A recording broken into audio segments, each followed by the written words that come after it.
Hey there and welcome back. If you're settling in now, the lamp turned low, the noise of the day finally letting go of you, then good, because tonight asks nothing of you at all. Tonight is a slow one, a long, unhurried story for anyone who has ever stood in the middle of an ordinary life and wondered, just for a moment, what it would be to have the whole of that life turned over in a single morning. There is nothing for you to do now but lie still and let the years come loose and drift backward with me a little over 100 years into the grey autumn of Edwardian England. Out there, somewhere past the edge of your warm room, a young woman is walking to work in the half-dark, the way she has walked to work 1,000 times, behind a draper's counter in a busy town, with chapped hands and tired feet, and not a penny to spare. That young woman is you, and before this same autumn is out, you will be standing at the foot of a great oak staircase, in a house you have never seen, in rooms you do not know how to enter, holding a letter that tells you, in careful black ink, that all of it is yours. Before we begin, let me say one quiet thing, and then I will step back and let the story have the rest of the evening.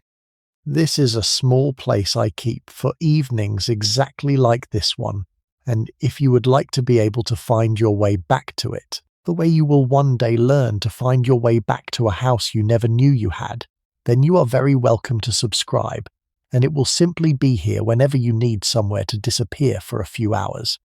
I always like to know who is out there in the dark with me, so if you feel like leaving a note telling me what part of the world you have settled down in tonight, and what the hour is where you are, I love reading them, and the replies underneath too. There is no hurry about any of it. It will keep until morning. Picture this, a wet grey morning in Birmingham, in the autumn of 1908, and you are walking to work in it, the way you have walked to work 1,000 times before. The gas lamps are still burning along the street because the sky has not properly decided to be day yet, and the pavements shine black with the night's rain. Your collar is turned up, your breath shows faintly in the cold, and you are one of a thin stream of shop assistants and clerks all moving the same way toward the same shuttered fronts. You have stood behind the counter at Pearson Holloway, drapers and silk mercers, since you were 14 years old, and this morning is, as far as you know, exactly like the 4,000 mornings before it. The shop is not yet open when you reach it, and you go in by the side door with the others, into the smell that has been the smell of your entire working life. It is the smell of cloth in quantity, of cotton and wool, and the dressing in new fabric, of dye and dust, and the oil they rub into the long mahogany counters. You hang your coat where you have always hung it. You tie on the apron that keeps the worst of the lint from your skirt.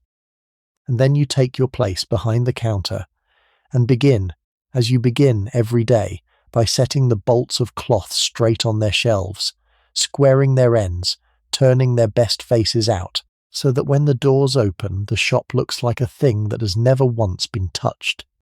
Your hands know this work without being told. They have done it so many years that the knowing has gone down past thought and into the fingers themselves. There is a rhythm to a shop day that your body has by now learned to ride. The first hour is slow, the early customers few, a servant sent to match a thread, a careful old man wanting collar studs. Then the morning fills, and the bell over the door is never still, and you are on your feet without pause until the dinner hour, fetching and measuring and wrapping in brown paper tied with string you cut to length by eye. You have your regulars and your trials. There is a Mrs. Fenwick who comes most Fridays and can keep you 20 minutes deciding between two greys that no living eye could tell apart, and sends you up the ladder 3 times and buys in the end half a yard of the cheaper, and you smile her out of the door as though she has done you a kindness. You have learned to do that, to keep the dislike folded away behind the face, because the face is part of the wage. A shop girl who lets a customer see she is tired or vexed or clever does not stay behind a good counter. So you fold it away, all of it 10 hours a day, and only the fingers and the smile are let out to work. Saturday is the long day, the shop open until late, and the street outside full of working families spending the week's wages while they have them, and you are on your feet from before light, until the gas is turned down, and the takings counted into the leather bag for the bank. You like the counting, the neat columns, the small honest satisfaction of a day's figures that balance, and you are trusted with it now, after 13 years, which is as near to advancement as anyone behind that counter is ever likely to come. Now and then the work brushes against the larger sorrows of the town. Someone comes in one grey afternoon for mourning, a young widow with a child by the hand, wanting black and not able to pay for much of it, and you find her the best you honestly can for her money, and cut it generously and say nothing of the half-yard over, because you have been poor and bereaved both, and know what the kindness of a shilling's worth of cloth can mean. You think no more of it than that. You have no notion, folding the black stuff into its brown paper, that within the year you will be the one ordering mourning by the trunkful for a family of strangers, with more money than you can spend. You are 27 years old. You were born in a back street not far from here, the daughter of a man who mended boots and a mother who took in washing, and both of them are some years dead now. You have one room in a respectable lodging house kept by a Mrs. Sankey, who is fair and a little deaf, and you share the landing with 2 other women who work as you do. You earn enough to keep yourself decent and almost nothing beyond it. You have a good coat that you have made last 6 winters by careful mending. You have a box of letters and a few photographs and a work basket, and that, very nearly, is the whole inventory of what is yours in the world.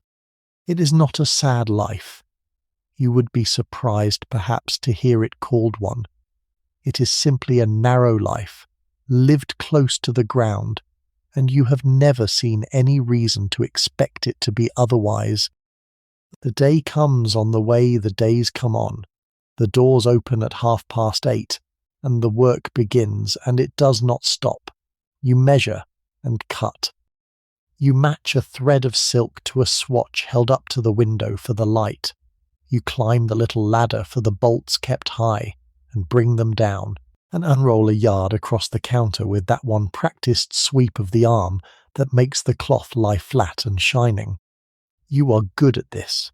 You know more about the weight and fall and wear of fabric than most of the fine ladies you serve will ever trouble to learn. You can tell a true worsted from a cheap one by the sound it makes when you snap it. You know which colours will hold and which will go to grief in the first wash. None of this is written anywhere. It lives in you, and in women like you, and the ladies who lean on the counter in their good gloves have no notion how much skill is bent toward them across the polished wood.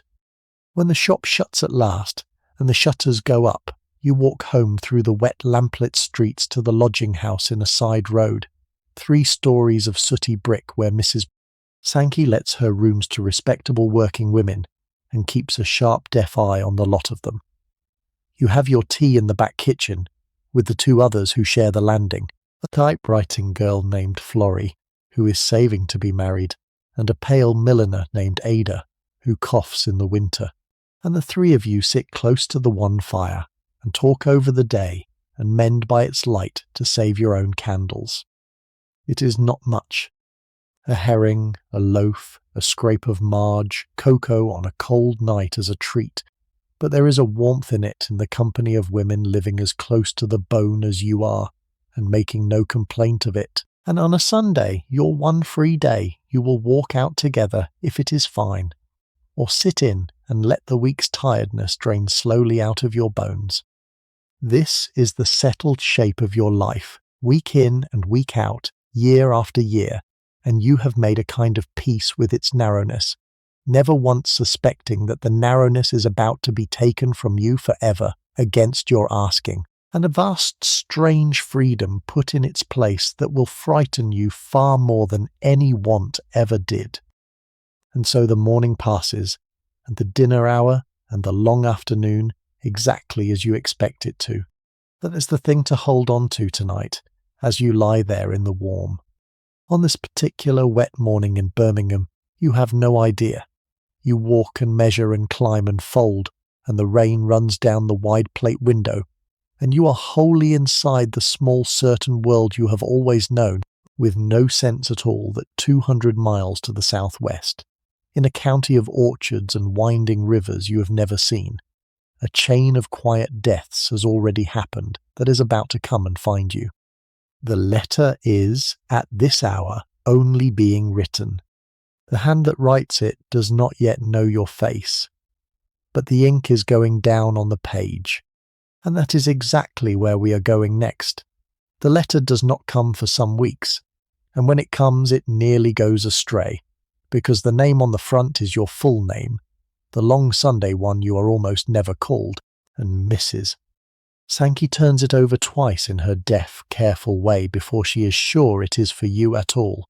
It is a good envelope.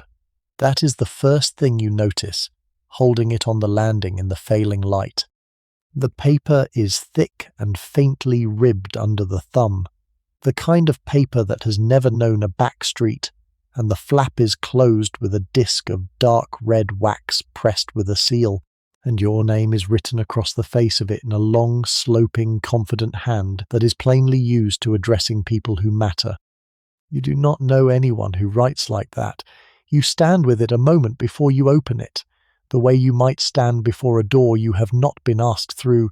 Inside is a single sheet, and the heading at the top of it is printed, not written, the heading of a firm of solicitors in the city of Hereford, 3 gentlemen whose surnames are strung together with ampersands, and an address and the year. And then beneath that, in the same sloping hand, a letter so courteous and so carefully worded that you have to read it through twice before its meaning will come and sit still long enough to be understood. The writers present their compliments. They have, after considerable inquiry, reason to believe that you may be connected, through your late mother and her people before her, to a family whom they have the honour to represent. They would be greatly obliged if you would attend their office at your earliest convenience, all reasonable expenses to be met upon a matter touching your interest. And there it stops, telling you everything except the one thing you want to know, which is what on earth any of it can possibly have to do with you. You show the letter to Florrie and Ada that evening at the kitchen table, because you cannot keep so strange a matter to yourself, and the 3 of you turn it over by the firelight until the cocoa goes cold. Florrie, who reads a great many novels, is certain it is a fortune, and that you will be a lady by Lady Day. Ada, who is gloomier, thinks it more likely a debt, or a mistake, or a swindle of some clever kind, and warns you to be careful of gentlemen who write so smoothly on such good paper. You do not know what to think yourself. But that night, alone, you take out the small wooden box that holds the few things of your mother's you have kept, a thimble worn through at the tip, a lock of hair in paper, a faded likeness of a stern, handsome woman you were told was your grandmother, and you look at that hard, proud, unfamiliar face a long while in the candlelight, and you begin, for the first time, to half believe that the old story might be true, that there was finer blood once, and that it has reached out at last across all the years to claim its own. You do not sleep much that night. You lie in your narrow room with the letter on the chair beside you, where you can put your hand out and touch the corner of it in the dark and be sure you have not dreamed it, and you turn the words over and over. Your late mother and her people before her. You knew your mother as a tired, kind, hard-working woman who smelled of soap and starch, and you knew almost nothing of where she had come from, only that there had been some old story of the family having been finer once, a long way back, and having come down in the world, the way families do. It was the sort of thing said half as a joke when the rent was short. There was good blood in us once, your mother used to say, drying her red hands on her apron, Much good it does us now. You had thought it was only the thing poor people say to keep their dignity. You are beginning, in the dark, to wonder whether it was something more. It takes you the best part of a week to arrange it, because you will not simply walk out on Pierce and Holloway on the strength of a riddle, and you put it to the manager as a family matter, 2 days, with the wages docked, and he looks at you over his spectacles and grants it with the air of a man being generous. And so it is that, on a clear, cold Tuesday, you find yourself doing the thing you have done perhaps 3 times in your whole life, which is to buy a railway ticket to a place you have never been and step up into a carriage and feel the platform begin to slide away beneath you, carrying you out of the only city you have ever known toward an answer that 3 careful gentlemen are holding for you in the west. You sit by the window with your gloved hands folded on the good coat in your lap. You are frightened a little. You are also, for the first time in longer than you can remember, awake all the way through, every nerve of you turned forward toward whatever is coming. And the train gathers itself, and the smoke streams back along the windows, and the city begins to let you go. For a long while there is nothing to see but more of what you already know. The backs of houses, soot dark and close, washing strung between them, the brick going on and on. Then the brick begins to thin. The houses fall back from the line and stand in gardens, and the gardens grow larger and further apart, and there are allotments, and a gasworks, and a stretch of waste ground gone over to Willowherb, and then, almost without your noticing, the moment it happens, the town is behind you, and the country has begun. You have seen fields before, from trains, on the few outings of your life, but you have never watched them come on like this, mile after patient mile of them, hedged and ditched and dotted with cattle, the land lifting and falling in long green swells under a high pale autumn sky. You sit forward. You cannot help it. Somewhere past Worcester, the hills begin to gather along the edge of the world, blue and folded, and the orchards start, bare-branched now and heavy, only with the last unpicked fruit, and you understand that you are coming into a softer, older, slower country than any you have known. You are not alone in the carriage all the way. For a stretch there is a stout farmer's wife with a basket who, seeing you sit so tense and upright, asks where you are bound, and on hearing the name of the county, tells you a great deal about it you do not take in, and one thing you do, that it is rich land and good people, and you will do well enough there, and shares out of her basket a hard sweet apple that you eat to be civil, and that tastes, in your fright, of nothing at all. She gets down at a market town with her basket and her kind wishes, and you are alone again, changing at last onto the little branch line that will carry you the final miles, a little train of 3 carriages that stops at every halt to let down a churn or a parcel or a single passenger into the gathering dark. And you sit in the cold, lamplit carriage with the unknown country going by black at the window, and you think how strange it is that a few words on good paper can lift a person clean out of her whole settled life and set her down, frightened and hopeful, on a train to nowhere she has ever been, and you press your face to the glass and watch the small lights of farms come and go and try to imagine which of all that dark land is now, impossibly, to be your home. The light is going by the time the train slows for the small station where you are to change, and a porter with a Herefordshire voice as broad and round as an apple tells you which platform, and you wait in the cold under a single lamp while the dusk comes down over a valley you cannot yet read. A hamper has been left for you. This is the thing that undoes you a little, on that platform, in the failing light. A hamper sent down by the solicitors against your journey, with cold chicken in it and bread and a flask of tea and an apple, because gentlemen who write on thick paper assume that a lady travelling will need feeding, and it has not once in your life occurred to anyone to assume such a thing of you. You eat a little of it on the branch line train in the dark, ashamed and grateful and turned all about inside, while the unseen country streams past the black window, and the small lit windows of farms come and go like ships a long way off, and you go on west and south into the dark toward a name you do not yet know how to feel about Renfield. But the answer to it must keep until morning, and so, tonight, must you? You sleep that first night at an inn in Hereford, an arrangement the solicitors have made and paid for, a low old coaching house off the market square with a fire in the bedroom and a 4-square bed with curtains and a chambermaid who brings you hot water and calls you miss in a soft border voice. You lie awake a long while in the strange warm room listening to a town you do not know settle around you, the last carts on the cobbles, a dog, the cathedral bell telling the quarters somewhere off in the dark. You have never in your life slept in a room got ready by someone paid to get it ready for you, and the smallness of that, the lit fire and the carried water, undoes you almost more than the grandeur to come, because it is a kindness with money behind it, and you have always had to find your kindnesses without.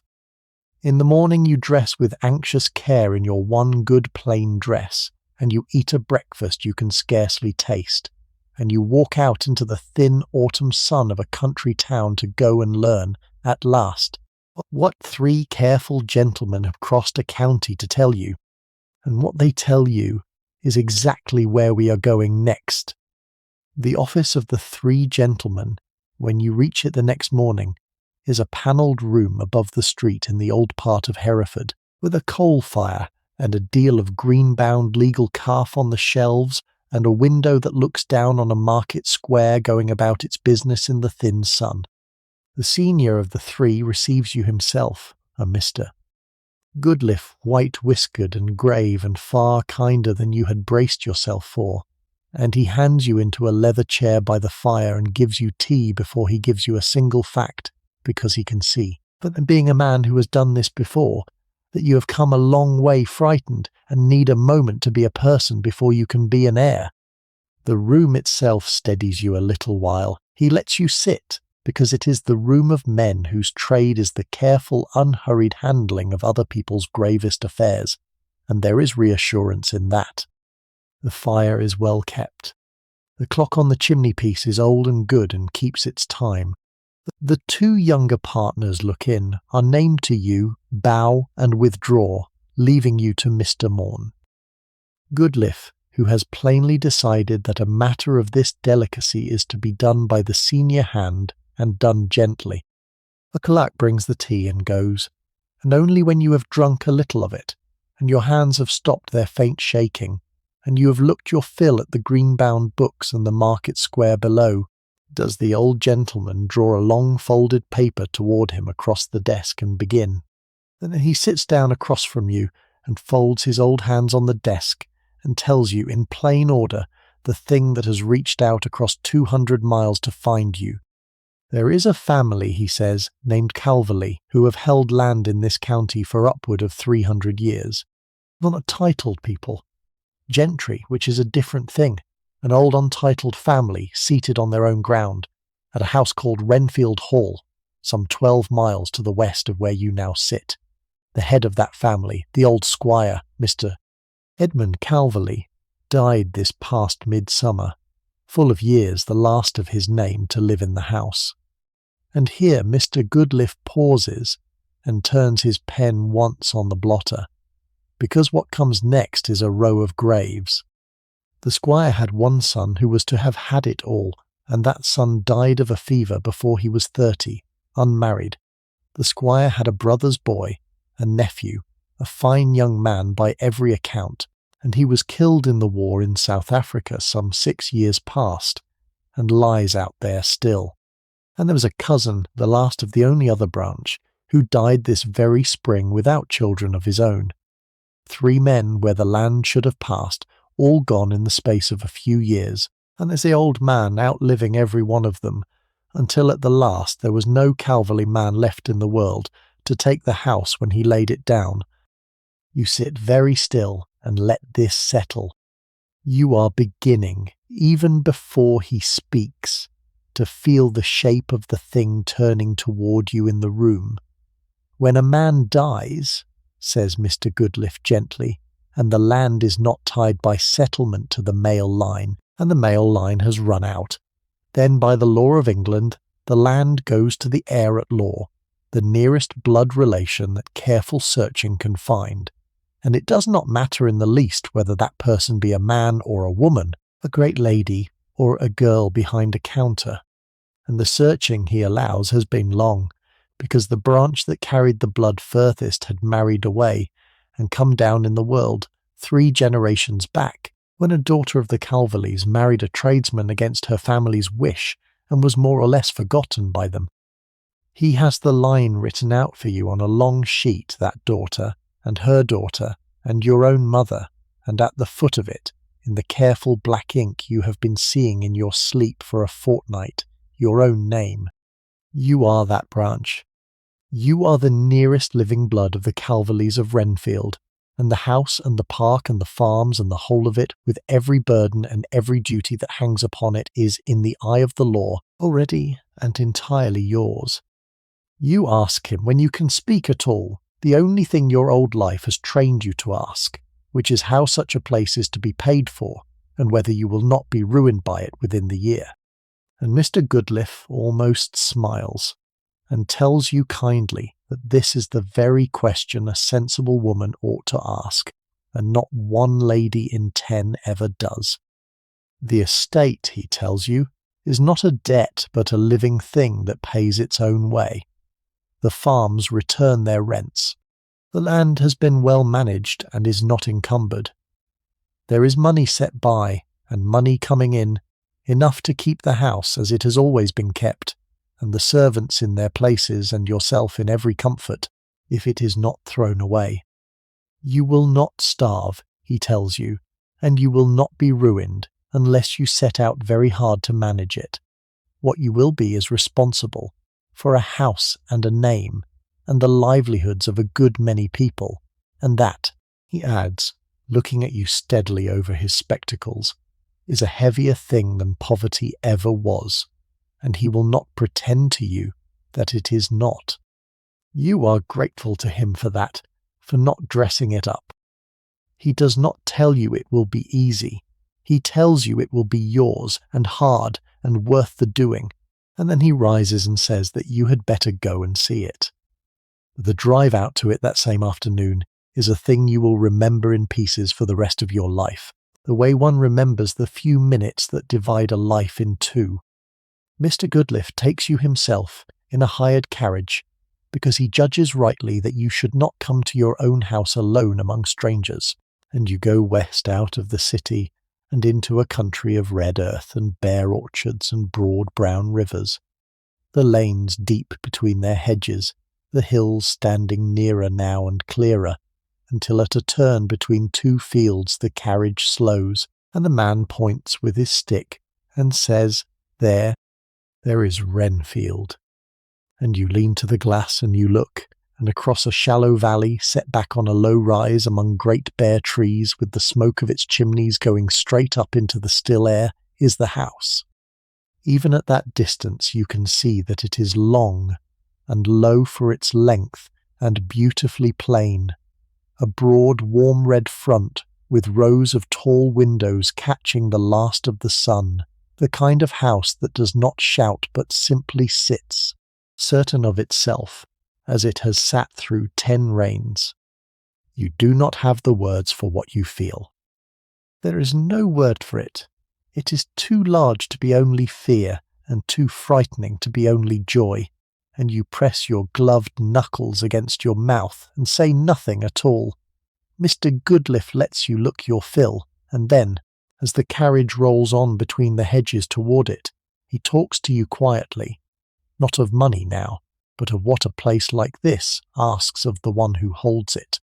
A house such as Renfield, he says, is not a possession so much as a charge, a thing held in trust between those who are gone and those not yet come, and the people on its land look to its master, or its mistress, for more than rent, for fair dealing and steady custom, and a kind of standing fast that the whole small world of the parish leans upon. He does not say this to frighten you, you understand, but to arm you, because he has seen the place pass once already to hands that did not feel the weight of it, and he would rather you felt the weight from the first day than woke to it too late. You listen, watching the house grow nearer through the carriage glass, and you think of the women in your own line who lost their grip on all this and slid down the generations into a back street, and you make yourself a promise, there on the road, plain and silent, that whatever else you fail at, you will not fail in this. You will hold fast. Then the gates. The lodge first, a small stone house at the roadside with a woman come out to her gate to bob a curtsy as you pass. A curtsy to you, which strikes you like a blow, and then the great iron gates themselves standing open between their pillars, and the carriage turning in, and the wheels going from the hard rattle of the road to the long soft hush of a gravelled drive.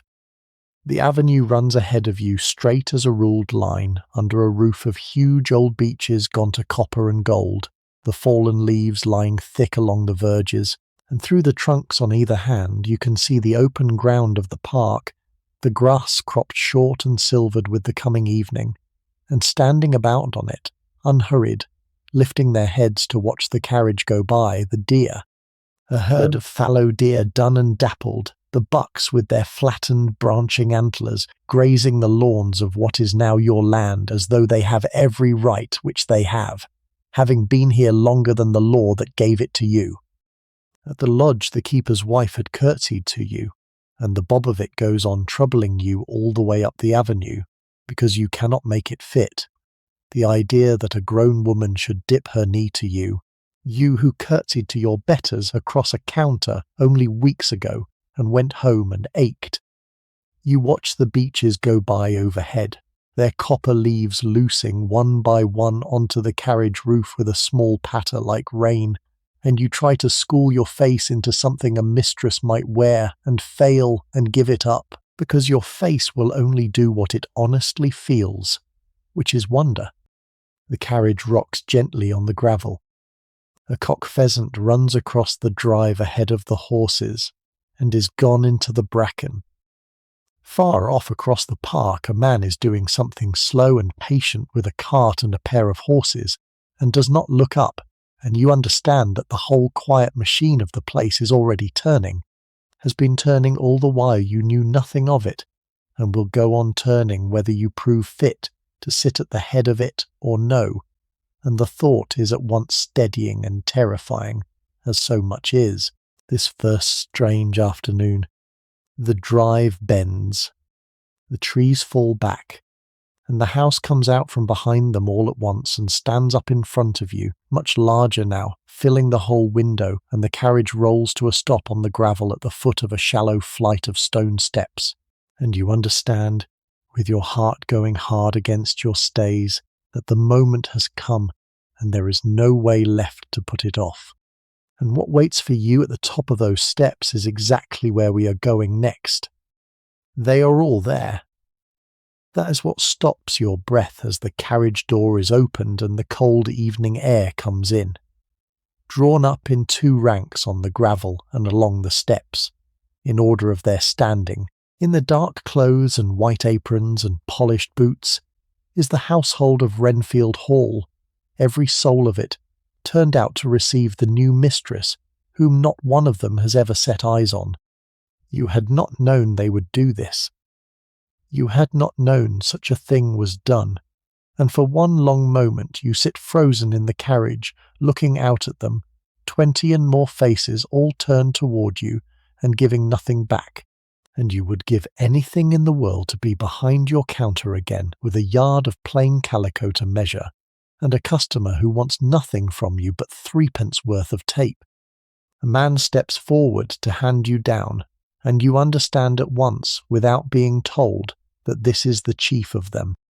He is tall and spare and old, dressed in black, so correct it might have been ruled with a straight edge, with a long clean-shaven face and grey hair brushed flat, and a pair of pale eyes that have plainly weighed a great many people in their time, and are weighing you now without the smallest hurry. This is Mr. Pinder, the butler, who has served in this house for more than 40 years, who was a hall boy here when the old squire was a young man, and who knows the place down to its last spoon and its last secret. He bows to you exactly as deep as is correct, and not one hair's breadth deeper, and he says, in a voice as dry and even as old paper, that the household bids you welcome to Renfield, madam. And the word madam, said to you by this grave old man on these stone steps, lands somewhere under your ribs and stays there. Beside him is the housekeeper, Mrs. Renshaw, in black silk that rustles, with a chatelaine of keys at her waist that chime as she moves, and a round, closed, capable face that gives away even less than the butler's. She inclines her head to you and tells you who she is. And then, because it must be done, Mr. Pinder takes you slowly down the ranks and names them all to you, one by one, and you go along the line in a kind of waking dream, trying with everything you have to hold the names as they come, and knowing already that they are running through your fingers like water. The cook, Mrs. Tranter, broad and red-armed and smelling faintly of the kitchen even here. The land agent, Mr. Sefton, the only one in country tweed rather than service black, who manages the farms and is not quite a servant and not quite your equal, and lets you see he knows the difference. A lady's maid set aside for you, a sharp-faced woman named Dunn, with her hands folded and her eyes downcast, and something in the set of her mouth you do not like and cannot yet read footman. Housemaids. A boot-boy at the very end, so young he has not yet learned to keep his face still, and who looks up at you with frank open wonder as you pass, the one face in the whole line that seems glad you have come. And then the introductions are done, and Mr. Pinder turns and goes up the steps ahead of you to open the door, and you follow him, and you pass out of the cold blue dusk, and over the threshold of your own front door for the first time in your life, into the great hall of Renfield. The warmth meets you first, and then the smell, beeswax and wood smoke and old stone and the ghost of dinners, and the particular still air of a house that has been lived in continuously for 300 years. The hall is stone-floored and high, panelled to the ceiling in oak gone almost black with age, hung with the dim portraits of people you will later learn are your own dead, and a fire of logs is burning in a hearth you could stand up inside. And rising out of the far end of it, turning on itself in two great sweeps up into the shadows of the floor above, broad enough for 3 to walk abreast, carved and worn and waxed by 300 years of hands, is the oak staircase. You have a moment to take the hall in before you must climb it, and it takes you in return, the way such a room takes in everyone who first stands in it. The ceiling is far above, crossed with black beams. A long oak table runs down the middle, dark as treacle, that no one now sits at, set with a broad blue and white bowl and a branch of candles. The walls go up in panel after panel of carved wood, and high on them hang things you will come to know, a pair of crossed old swords, a stag's head, a faded banner, the painted board that lists the squires of Renfield in gold letters back to the first of them under Queen Elizabeth. The flagstones underfoot are worn into shallow dips along the lines where 300 years of feet have crossed and crossed again, and over all of it lies the warmth and the smell and the deep settled hush of a great old house at evening, so that you stand there in your travelling coat, feeling the centuries close quietly around you, a small living thing newly let into a place far older and larger than yourself. There. Mr. Pinder leads you up the broad stair himself that first evening, a branched candlestick in his hand, and the household melts away below to its own business as quietly as it had assembled, XX1 between them as though it were a treasure. The maids vanished, the hall left to its fire and its shadows. At the turn of the stair you pause, you cannot help it, and look down into the hall behind you, and the whole strange evening swims up at you, the dark portraits, the banked fire, the swords on the wall, all of it yours, and Mr. Pinner waits a step above with his candle and his patience and says nothing, having led a good many people up these stairs in his time and knowing when one of them needs a moment to find her breath. Later, when you are alone and have nerved yourself to it, you reach out and pull the embroidered bell rope by the chimney-piece, XX2, very faintly. A bell answer and a name, your room's name, fall in the servants' passage, and a maid comes and asks what you require, and you can scarcely think what to say, having rung only to prove to yourself that the house would truly answer to your hand. They serve you dinner that first night in the small breakfast room rather than the great dining hall, a mercy you are grateful for without knowing whom to thank, and still it is an ordeal, the first of many, for you sit alone at a white cloth with the candles lit, and Mr. Pinnered himself behind your chair, and the dishes come and go in their courses, and you must learn under his unhurried eye which spoon and which glass, and how much to leave, and how to signal that you have done. You eat little and taste less, too strung up for hunger, and the silence of the room is enormous, broken only by the small sounds of the service and the settling of the fire, and you think of the clatter and chatter of Mrs. Sankey's kitchen with a sudden ache. But Mr. Pinder, you begin to sense even that first evening, is not your enemy in this. He corrects you in nothing by word, yet somehow by the very steadiness of him, the way he sets a thing just so within your reach, he is teaching you, covering for you, easing you through, and you go up to bed that night having got through your first dinner as mistress of Renfield, without open disgrace, which is, for now, all the victory you can hope for. You stand at the foot of it in your 6 winters coat with the household at your back, and you look up it into the dark. And you cannot for the life of you imagine the kind of woman who walks up a stair like that, as though it is hers. And tonight, that woman has to be you. They give you, that first night, the best bedroom in the house, and it takes you until you are alone in it to understand whose room it was. It is a large square chamber on the first floor, at the head of the stair, and along a corridor hung with more dim faces, and it has been made ready for you with every care, a fire lit and banked, the heavy curtains drawn against the night, the bed turned down, a can of hot water under a cloth on the washstand, a single lamp burning low. It is a beautiful room. The bed is a 4-poster as broad as your whole lodging at Mrs. Sankey's, hung with faded crimson, and the ceiling is moulded in plaster wreaths, and there are more chairs in it than you have ever had occasion to sit in. And on the dressing table, set out by some careful hand, are silver-backed brushes that are not yours, and on the wall by the window hangs the portrait of a young man in the clothes of 30 years ago, and you stand looking at him a long while before the cold knowledge comes up through you that this was the squire's son, the son who died of the fever. This was his room, and that is his face, and you are to sleep tonight in the bed of a dead man you never met, in a house full of his people, because every one of the men who stood between you and this room is in the ground. It is a young man's room still, for all that it has been kept and dusted these many years. His things are about you in the lamplight, put away, but not put out of the world. There are his books on a shelf, schoolboy prizes in tooled leather, and a row of novels and a worn Bible.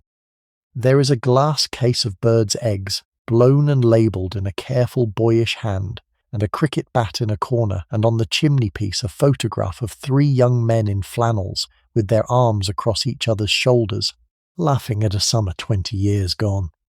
You wonder which of them he is. You wonder where the other 2 are now. The room has been waiting, you understand, all this time, kept ready by people who loved him, for a master who was never going to come back to it, and now you are to lie down in it instead, a stranger up from a shop, and the strangeness of that keeps you sitting upright in the chair a long while, unwilling, somehow, to disturb him. And When at last you do unpack, it takes no time at all, and that is its own small lesson. Your whole worldly goods come out of the one box and do not fill a single drawer of the great chest. Your spare blouse, and your good Sunday dress, and your mended underthings, and your work basket, and your box of letters, laid out among furniture built to hold the wardrobes of generations. You stand the faded likeness of your grandmother on the chimney-piece beside the photograph of the laughing young men in flannels, the only kin you have to set against all his, and the two worlds look at each other across the marble. In the morning you wake before the maid comes and lie, watching the first grey light find the room, and then you slip from the great bed and go to the window and draw an inch of curtain, and below you, in the dawn, the park lies still and silvered with dew, the dear dim shapes moving under the great trees, a heron standing in the mist by the water, and not a sound anywhere but birds, and you stand barefoot on the cold floor, and look out at the silent enormous morning of your own land, and something in you that has been clenched tight since the letter came loosens. Just a little, just enough to let you breathe. You do not undress at once. You sit instead on the edge of a chair by the fire, still in your travelling clothes, and you let the size and the strangeness of it come down over you in waves. The lady's maid, Dunn, had come to undress you, and you had sent her away, not unkindly, only because the thought of those downcast, unfriendly eyes upon your worn underthings and your darned stockings was more than you could carry on top of everything else. So you are alone, which you wanted, and now that you have it, the aloneness is enormous. The fire ticks and settles. Somewhere far below in the body of the house, a door closes and a bolt is shot. The old timbers crack as they cool, little reports here and there in the dark above you, the house easing itself down for the night the way it has eased itself down 10,000 times before, with you in it now, one more light sleeper added to 3 centuries of them. And you think, sitting there, of your room at Mrs. Sankey's. You think of it with a sudden fierce homesickness that surprises you, the narrow bed and the washstand with the chip out of the basin, and the window that looked on a wall, the smallness of it that you had always felt as a kind of pressing in, and would give a good deal, just now, to feel pressing in around you again, because at least it was yours, at least you knew the rules of it, at least no one in the whole world expected anything of the woman who slept there beyond, that she be at the counter by 8:30. Here you do not know the rules of anything. You do not know what hour you are meant to rise, or who will come when you ring, or whether you may ring at all, or what is expected of you in the morning, or in any morning after it, for the rest of a life that has just been handed to you whole and heavy as a stone. You came here today the richest you have ever been, and you have never in your life felt poorer than you feel tonight, in this rich man's room, in this rich dead man's bed. But you are very tired. That is the thing the body knows when the mind has run itself ragged, and at last you do rise, and wash in the hot water that someone carried up for you, and find your own plain nightgown in your own shabby box where it sits absurd among the grandeur, and you put out the lamp, and you climb up into the high cold bed, and lie there in the firelight, small under the crimson hangings, listening to the house. And slowly, against all your expectation, something in you begins to unclench. The bed is warm. The fire is kind. The dark of the room is deep and complete, a country dark with no gas glare in it, no late carts, no footsteps on a landing, only the long quiet of the park outside, and now and then, very far off, the call of an owl hunting over the deer grass. No one is going to ask anything of you until morning. The morning will be hard, you know that. It will be the first of a great many hard mornings. But the morning is not yet. And the bed is warm. And you let your eyes close. On your first night in your own house. And the last thing you are aware of is the firelight moving on the plaster wreaths above you. And then not even that. You wake once in the dead middle of the night, the way one does in a strange bed, and for a moment you do not know where on earth you are, only that the room is too large and too still, and the quiet too deep. No rattle of carts, no neighbour's cough through a thin wall, none of the small night noises of the town that have rocked you to sleep your whole life. The fire has sunk to a dull red eye in the grate. The owl is still out over the park, its call coming soft and far and lonely across the dark, and you lie listening to it and to the great house breathing around you. A board easing here, a sash trembling faintly there in the night air, and slowly the strangeness settles back into something you can bear. You think, drifting, of the boy whose room this was, lying perhaps just so on his own last nights, listening to the same owl, the same easing boards, and instead of fear you feel, this time, a kind of kinship with him. Two people who slept their lonely nights in this same bed under the same plaster wreaths, and on that quiet thought, almost a companionable one, you go down again into sleep, and do not wake until the maid comes with the morning. Morning at Renfield, you discover, does not wait to be asked.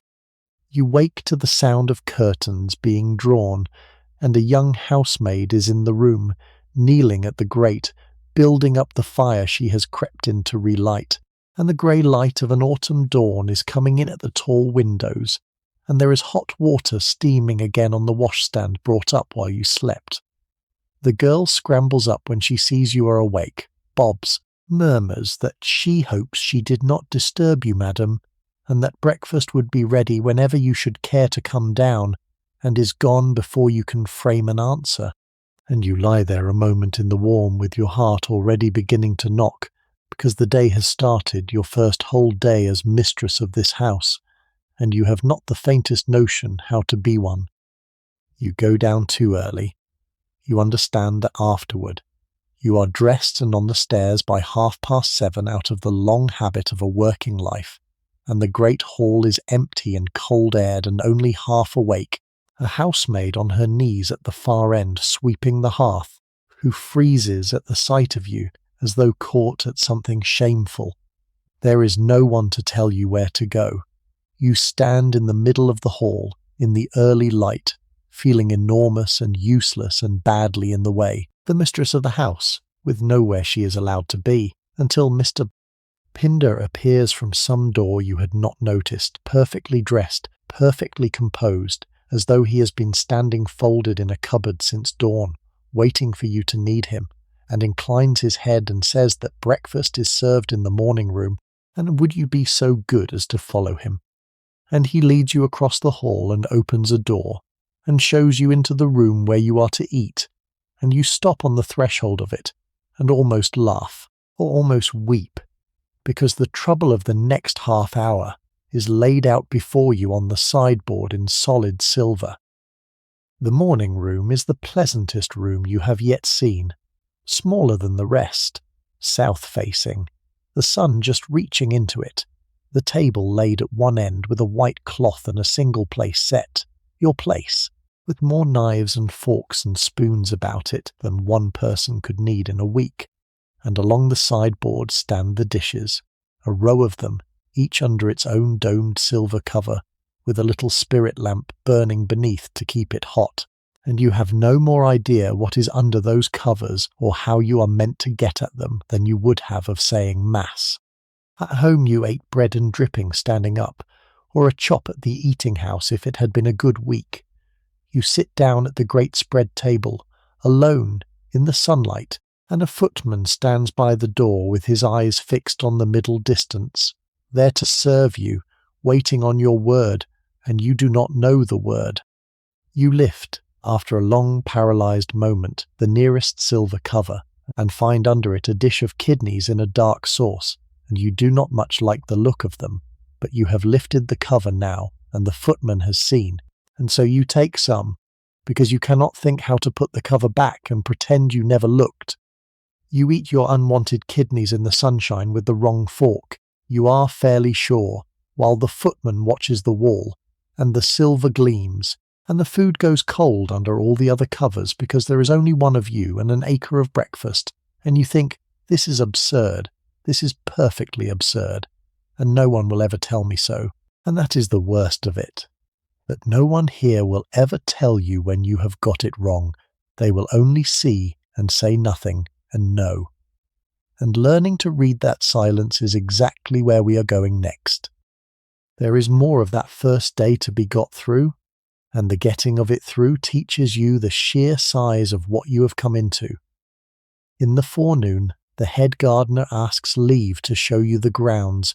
A slow, grizzled Scotsman named Mr. Geddes, who has been 40 years among these walls and beds and clearly regards the flowers as more truly his than yours, and you walk out with him into a kingdom you had not even guessed at from the windows. There is a walled kitchen garden the size of a small farm, its brick warm in the autumn sun, its long beds still heavy with the year's last vegetables, and its trained fruit trees crucified flat against the walls. There are glass houses, a vinery, a peach house, a great steamy conservatory hung with things that have no business growing in an English winter, all of it tended by under-gardeners who straighten and touch their caps as you pass. There are the stables across their cobbled yard, the smell of horse and leather and clean straw, the carriage horses turning their long heads to look at you over the half-doors. By the time Mr. Geddes has shown you the last of it, and walked you back to the house, you are giddy with the scale of the thing, and you understand that the house you slept in is only the heart of a whole working estate of people and beasts and growing things, all of them, by some impossible turn, now in your keeping. The afternoon teaches you the other half of the lesson, which is not the size of the place but the smallness of your liberty within it. You had thought, vaguely, that being mistress meant you might go where you pleased in your own house, and you learn that it does not, quite. You may not go down to the kitchen and stand about because your standing about stops the work and unsettles the cook in her own domain. You may not be too much among the servants because it embarrasses them and loosens the order on which the whole place runs. There are hours of the day shaped for you whether you will or no, the morning for the books and the household, the afternoon for callers, or driving, or your own quiet pursuits, the evening for dressing and dining, and you who have never in your life had an idle hour must learn the strange new discipline of having a good many, and of filling them in the ways a lady is allowed. You sit that first long afternoon in the drawing-room with a book you cannot read for thinking, and you ring shyly for tea, and it comes beautifully on a silver tray, and you drink it alone in the wide still room and wonder how on earth you are to spend the rest of your life being waited upon. You take to the gardens for refuge in those first weeks, because out of doors there are no wrong forks and no watching footmen, only the green and the weather and old Mr. Geddes' grudging company. He shows you his conservatory with a pride he cannot quite hide, the great glass house warm and dripping, and thick with the scent of things that have no business flowering in an English autumn, and he cuts you flowers for the house every few days, choosing them himself, and has them sent up, and you learn that the bowls and vases that brighten the rooms do not fill themselves any more than the fires light themselves, that behind every casual beauty of the place stands someone's particular care. And slowly, walk by walk, you make the geography of it your own, the way the gardens lie about the house, which path leads to the stables, and which to the kitchen garden door, the short way and the long, so that you stop, by degrees, be a guest who must be led everywhere, and become a woman who knows her own ground, who can step out after breakfast and go where she pleases without asking, which is a small freedom and feels, those first weeks, like a very large one. The shape of the days settles in time into something you no longer fight, and there comes a particular afternoon, some weeks in, that you remember after as a kind of turning.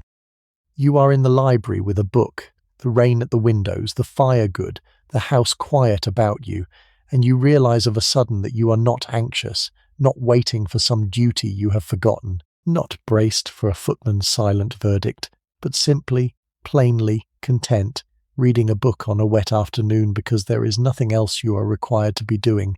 And the strangeness of that, after a whole life in which every waking hour was owed to someone, comes over you so strongly that you have to set the book down a moment and sit with it. An idle hour, willingly idle, your own.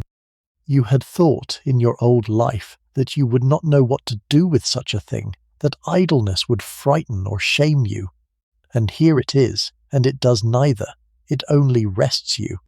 And you take it up like a gift you had not known you were owed, and go back to your book, and let the rain come down, and let the afternoon be yours. Mrs.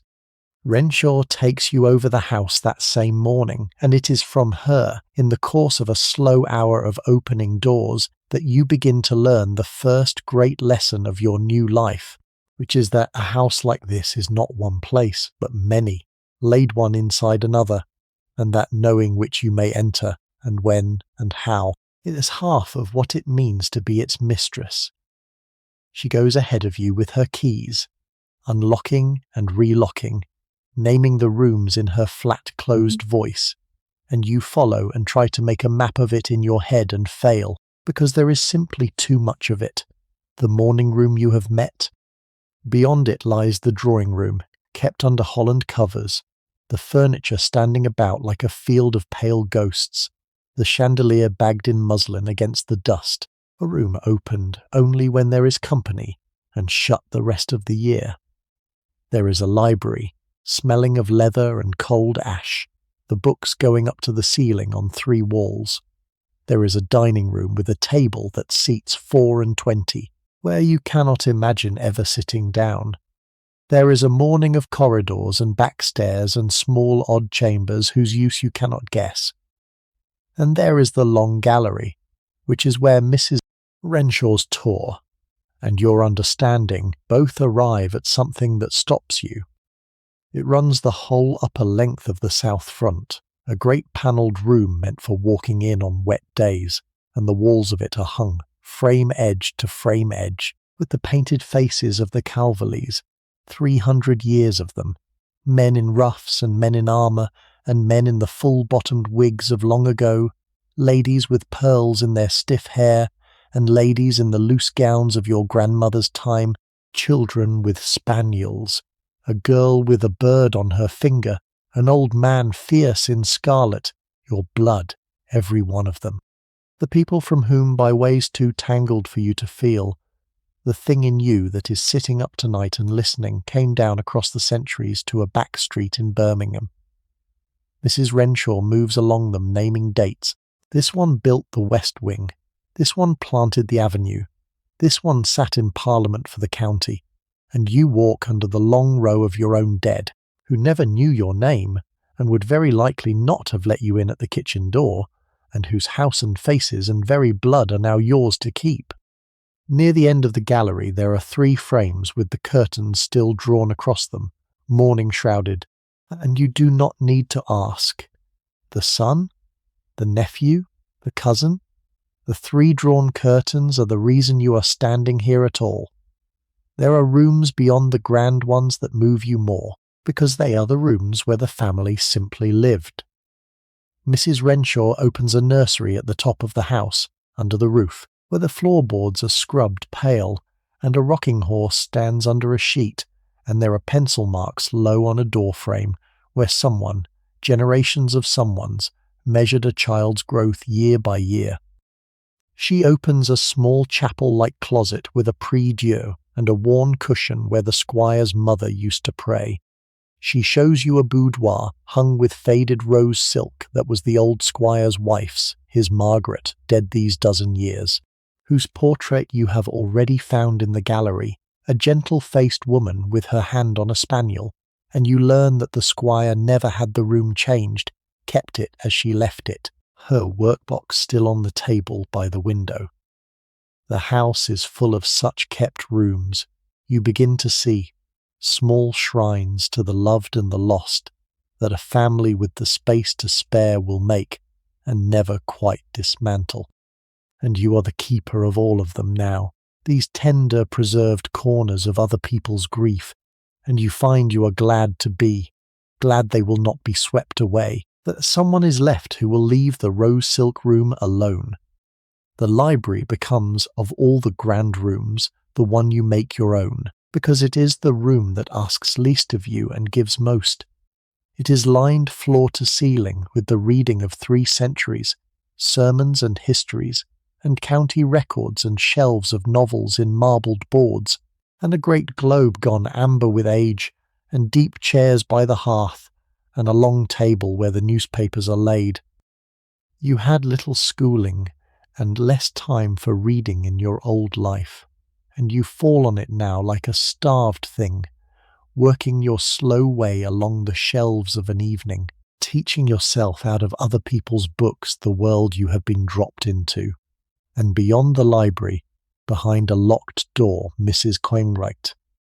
Renshaw opens with a particular key, is the muniment room, where the deeds and charters of the estate are kept in iron boxes, the very title to the land going back in cracked brown parchment and faded seals to a grant made under a queen 400 years dead, the unbroken paper proof that this ground has passed from hand to hand down all that time to come, at the last, improbably, to yours.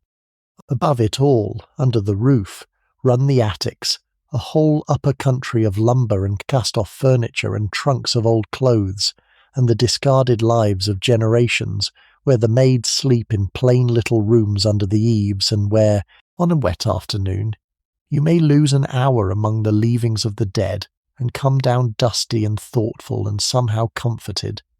There is a grandeur to some of the rooms that no working of yours will ever quite tame, and you make a kind of peace with that too.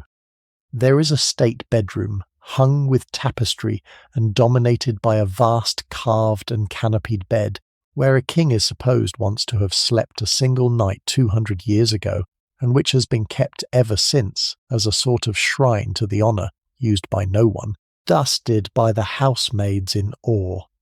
There is the great drawing-room in its summer dress of Holland covers, which you have uncovered just once, on a whim, lifting a corner of pale cloth to find beneath it gilt and damask, and a carpet like a flower-bed, a whole room of splendour sleeping under sheets against the day it is wanted.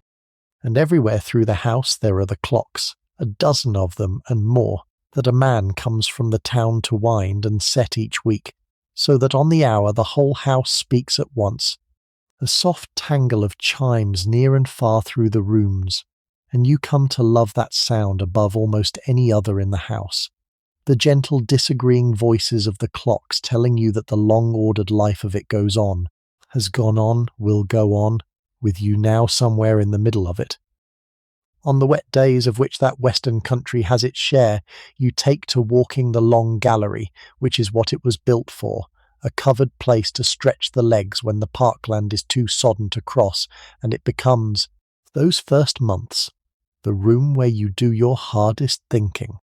You pace its length under the painted eyes of your forebears, the rain streaming down the tall windows on one side, and the Calverleys ranged along the other, and you study them as you walk, the stiff Elizabethan in his ruff who began it all, the Cavalier with his love-locks and his doomed loyalty, the periwigged grandee who sat for the county, the gentle Margaret with her spaniel and her hand laid quiet in her lap.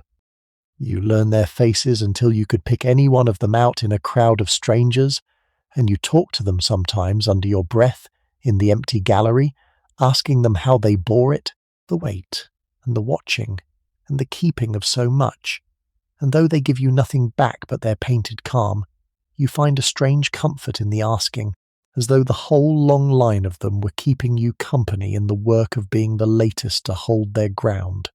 By the time the rain lifts, you are steadier than when you began, and you go down to your duties with the sense of having taken counsel, somehow, with the dead, and of having been, in their silent way, encouraged. You go down, after that, by way of a plain door at the back of the hall, covered in green baize to deaden the sound of it, and on the other side of that green door you come into the second house that lives inside the first, and it is here, below stairs, that you feel for the first time since you arrived something you can almost call ease. Because below the green door, Renfield is a working place, and you have spent your whole life in working places, and your body knows them. The stone passages are narrow and scrubbed and businesslike. There is a smell of cooking and of soap and of the gas the servants are allowed where you have lamps. There is the bellboard high on the passage wall, a long row of little bells, each lettered with the name of a room, so that when you ring above, a bell jumps and shivers down here and a label shows, and someone drops what they are doing and climbs. There is the servants' hall, where they take their meals at a long deal table in their own strict order. The upper servants at the head, the lowest at the foot. There is the still room and the boot room and the lamp room and the larders cold as wells. And there is the great kitchen, brick-floored, iron-ranged, hung about with copper, hot as summer in the chill of the morning, where Mrs. Tranter rules and the spits turn, and your dinner is, at this hour, already being thought about.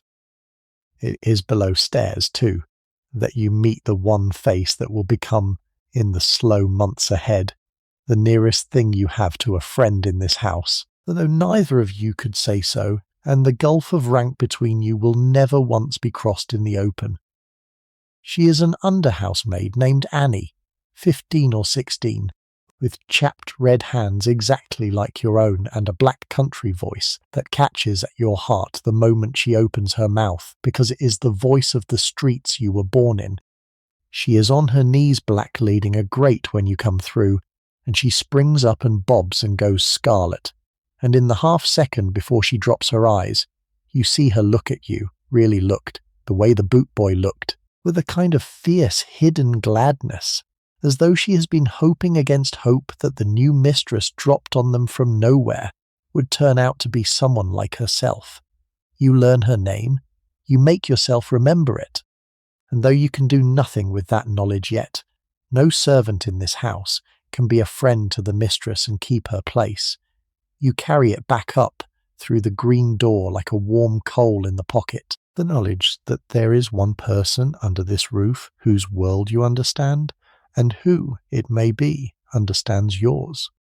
You come to learn that the household below the green door is a world as ranked and ruled as any drawing-room above it, and a good deal stricter about its observances.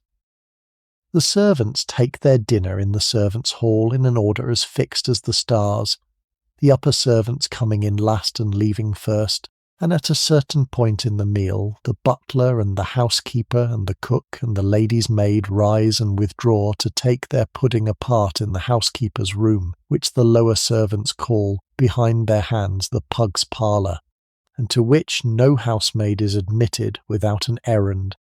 There are ranks here you did not know existed, fine distinctions between a first and a second footman, between the still-room maid and the scullery maid, each jealous of its half-inch of standing.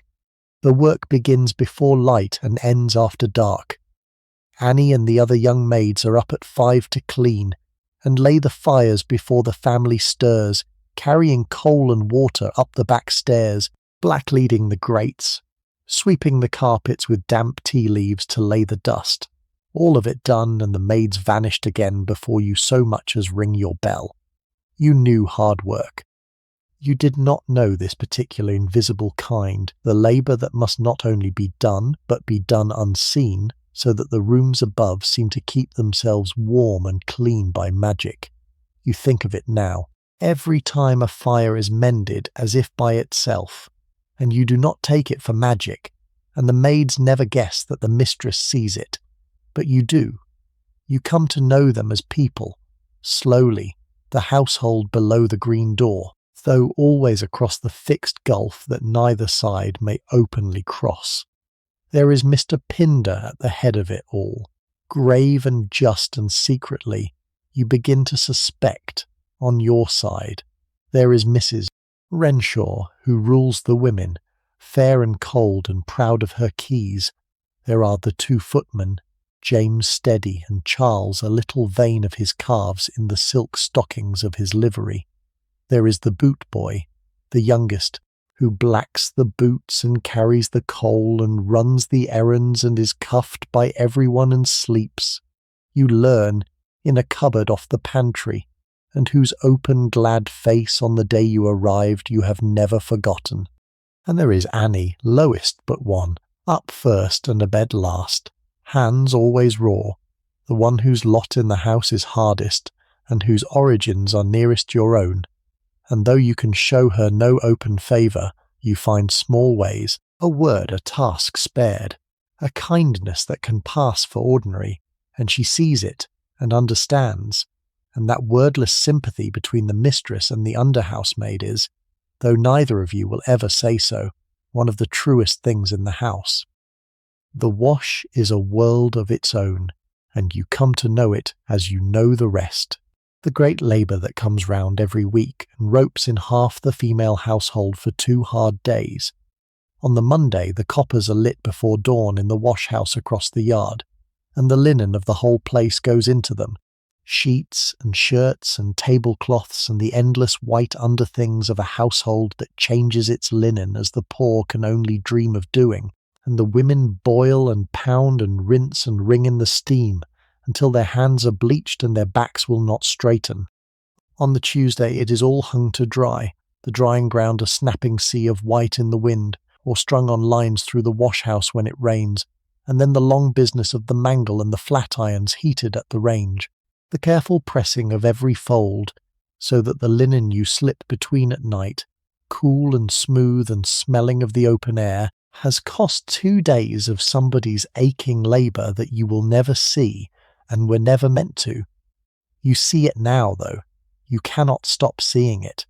And you fold that knowledge in with all the rest, the long invisible price of your comfort, and carry it gently. You come to understand the cost of your comfort in the particular, not the general, which is the only way a person who has worked truly understands anything. The hot water that stands at your door each morning was heated on a range a scullery maid lit at dawn and carried up 3 flights in heavy cans. The fires that seemed to burn of themselves were laid and lit by hands raw, with cold before the sky was grey. The linen you sleep in is washed in a great steaming copper on a Monday, and mangled and dried and ironed by women whose arms ache for days after, and the very stairs you come down are scrubbed on knees that will be ruined by 40. None of this is grudged. It is simply the work done by people glad enough to have a good place in a good house with their board and their bit of wage and their half day on a Sunday. But you cannot unknow it, having so nearly been one of them, and it changes how you walk through your own rooms, more gently, more gratefully, with a word and a glance for the girl on her knees at the grate that costs you nothing and is not, you can tell, quite forgotten below the green door. The money is the next thing, and the money is harder than the house. Mrs. Renshaw comes to you on the second morning with the household books, and lays them out on the table in the morning room, and begins to teach you with a patience that has something cool in it, how a place like this is run, because the mistress must understand it, even where the housekeeper does the work, or she holds the place in name only. And you sit over the great ruled ledgers, in your good handwriting that you were so proud of at the shop, and you learn the shape of the spending of Renfield, and it makes you feel ill. Here is what is laid out in a month on candles and lamp oil. Here is the wine kept in its own book, the cellar book, bottles going down into the cellars by the gross and coming up by the dozen. Here is what the servants cost, their wages set down in a column, and you run your eye down it and find that the cook is paid in a year more than you earned in 3, and that even Annie, the lowest but one, the girl on her knees at the grate, is paid in board and a few pounds, something not so very far below what you scrape together, standing 10 hours a day behind a counter. The sums do not seem real. You have spent your whole life reckoning in pennies, in the shillings that stood between you and the cold, and here are pounds laid down like leaves on flowers for the table, on a thing called sundries that is more in a week than your rent was in a month. And the strange, cruel arithmetic of it keeps you awake again that night, because you cannot make the two halves of yourself agree. The woman you have been all your life looks at these books and is appalled, sees in every line the food and warmth and ease they would have bought, back there for people who went without. And the woman you are now is told, in Mrs. Renshaw's level voice, that this is nothing out of the way, that this is simply what the house costs, that the rents from the farms more than cover it, that the old squire spent more freely than this and thought nothing of it. Both women are you. You are the one who went without, and you are now the one the going without was, in some long ago unfair arrangement of the world, to pay for. You do not yet know how to hold those two facts in the one body without being torn between them. You only know that you must learn to, because the books are yours now, and the wine and the candles and the wages and the whole great costly machine of the place turns on the say-so of a draper's girl who used to mend her one good coat by candlelight to save the price of a new one. Mr. Pinnon keeps the cellar himself, and it is from him you learn the part of the spending that would once have seemed to you the maddest of all.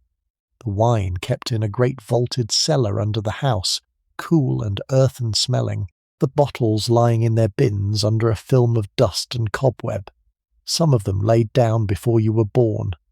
He has a book for it, as careful as a banker's, every bottle in and out accounted for, ports and clarets and hocks with names you cannot pronounce, and he speaks of them the way old Mrs. Pike spoke of the dead Calverleys, with love and long acquaintance.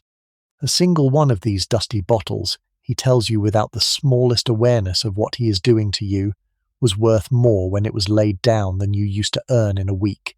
You go up from that cellar shaken, as you were shaken by the wage book, and you sit again with the two halves of yourself that will not agree. But you are beginning, slowly, to find the third thing that lets you bear it, which is not to feel the old guilt and not to feel the new ease, but to feel responsible. To see all this stored wealth not as yours to enjoy or to blush for, but as yours to hold in trust and not to waste. And that, you sense, is the nearest a person like you will ever come to peace with a fortune fallen out of the sky. You learn, in time, where the money truly comes from and where it goes, and the learning steadies you further. Twice a year, at the old quarter days, the tenants come up to the estate office to pay their rents, and you sit by while Mr. Sefton takes the money and marks it down, farmer after farmer in his good coat counting out gold and notes on the worn table, and you see with your own eyes how the great house is carried on the patient backs of the land and the men who work it. There is a bank in Hereford that keeps the rest, and a quarterly reckoning you come to follow as easily as you once balanced the shop's day book, and there are old charges on the estate that you decide, looking at them, shall go on. The pension to a labourer crippled in the squire's service, the coals to the almshouses, the prize given each year at the school, settled kindnesses set up by the dead that cost little to keep and would be a meanness to stop. It pleases you to keep them. It is the one use of all this money that needs no excusing, and you come to think of the fortune at last not as a guilt or a wonder, but as a tool, a thing to be used well, and that, you understand, is the beginning of being fit to have it, and the heart of that machine, the hot brick-floored kingdom where the money turns most visibly into the life of the house, is the kitchen, and that is exactly where we are going next. The kitchen at Renfield is Mrs. Tranter's country, and you go down into it properly this time, on a raw morning when the windows are running with steam, to begin to learn the part of housekeeping that no lady can leave wholly to others, which is the ordering of what the household eats. Mrs. Tranter receives you the way a queen receives a foreign princess, with respect and not 1 inch of ground given, because this kitchen is hers, has been hers for 20 years, and a mistress with any sense knows better than to forget it. You stand among the long scrub tables and the wall of copper, each pan polished to a low fire by some scullery maid's aching arm, and you watch the work go on around you, the plucking and the chopping and the slow turning of a joint before the open range, and you breathe in bread and blood and wood smoke and the green smell of herbs, and Mrs. Tranter sets before you the thing you have come to learn to do, which is the menu. Each morning, she explains, the mistress and the cook agree together what shall be eaten that day, above and below stairs, and the mistress writes it out, and the trouble for you is that the language it is written in is French, and you have not a word of it. So you sit with her and you learn, with your ears burning, that what comes to your own table under its grand foreign name is, half the time, a thing you know perfectly well by a plain English one, that a puree is a soup put through a sieve, that braised means cooked slow in a covered pan the way your mother cooked, the cheap cuts on a Sunday, that all this gilt French is only the dressing up of cookery you understand in your bones better than the fine ladies who eat it. That steadies you. You begin to see that you are not, after all, wholly ignorant here, that under the strange words is the old knowledge of food and thrift and making do that you carry in your hands, and that Mrs. Tranter, watching you sidelong, has begun very slightly to thaw, because you ask the right questions. The questions of someone who has actually kept a kitchen and not only been fed from one. You will never be friends. But by the end of that steaming hour, you have agreed a dinner between you, written it out in your good clear hand with the French spelled as best you can, and you carry it up through the green door, and it is the first thing since you came to this house that you have done, rather than had done to you. Mrs. Tranter shows you her larders before you go, because a cook likes the mistress to see the order of her stores, and they are a wonder to you, cold north-facing rooms walled with slate shelves where the plenty of the estate lies waiting. There is a game larder hung with pheasant and hare and a brace of partridge sent up from the last shoot, the birds in their feathers hung by the neck to ripen in the cold. There is a dairy, all slate and scrubbed wood and running water, where the milk from the home farm stands in wide shallow pans for the cream to rise, and the butter is worked and patted and stamped with the Renfield mark, and the air is sweet and cold and faintly sour all at once. There are crocks of eggs in water-glass, and hams in their muslin, and shelves of bottled fruit and jam from the kitchen garden, the whole abundance of a place that feeds itself off its own ground and has done for centuries. You who have measured out your eating in herrings and half-loaves stand among this quiet plenty and feel the old disbelief, and under it now something steadier, the dawning sense that all this keeping and storing and providing is a kind of housewifery raised to a great scale, and that housewifery, the careful management of a store against the year, is the thing you understand in your bones better than any lady born.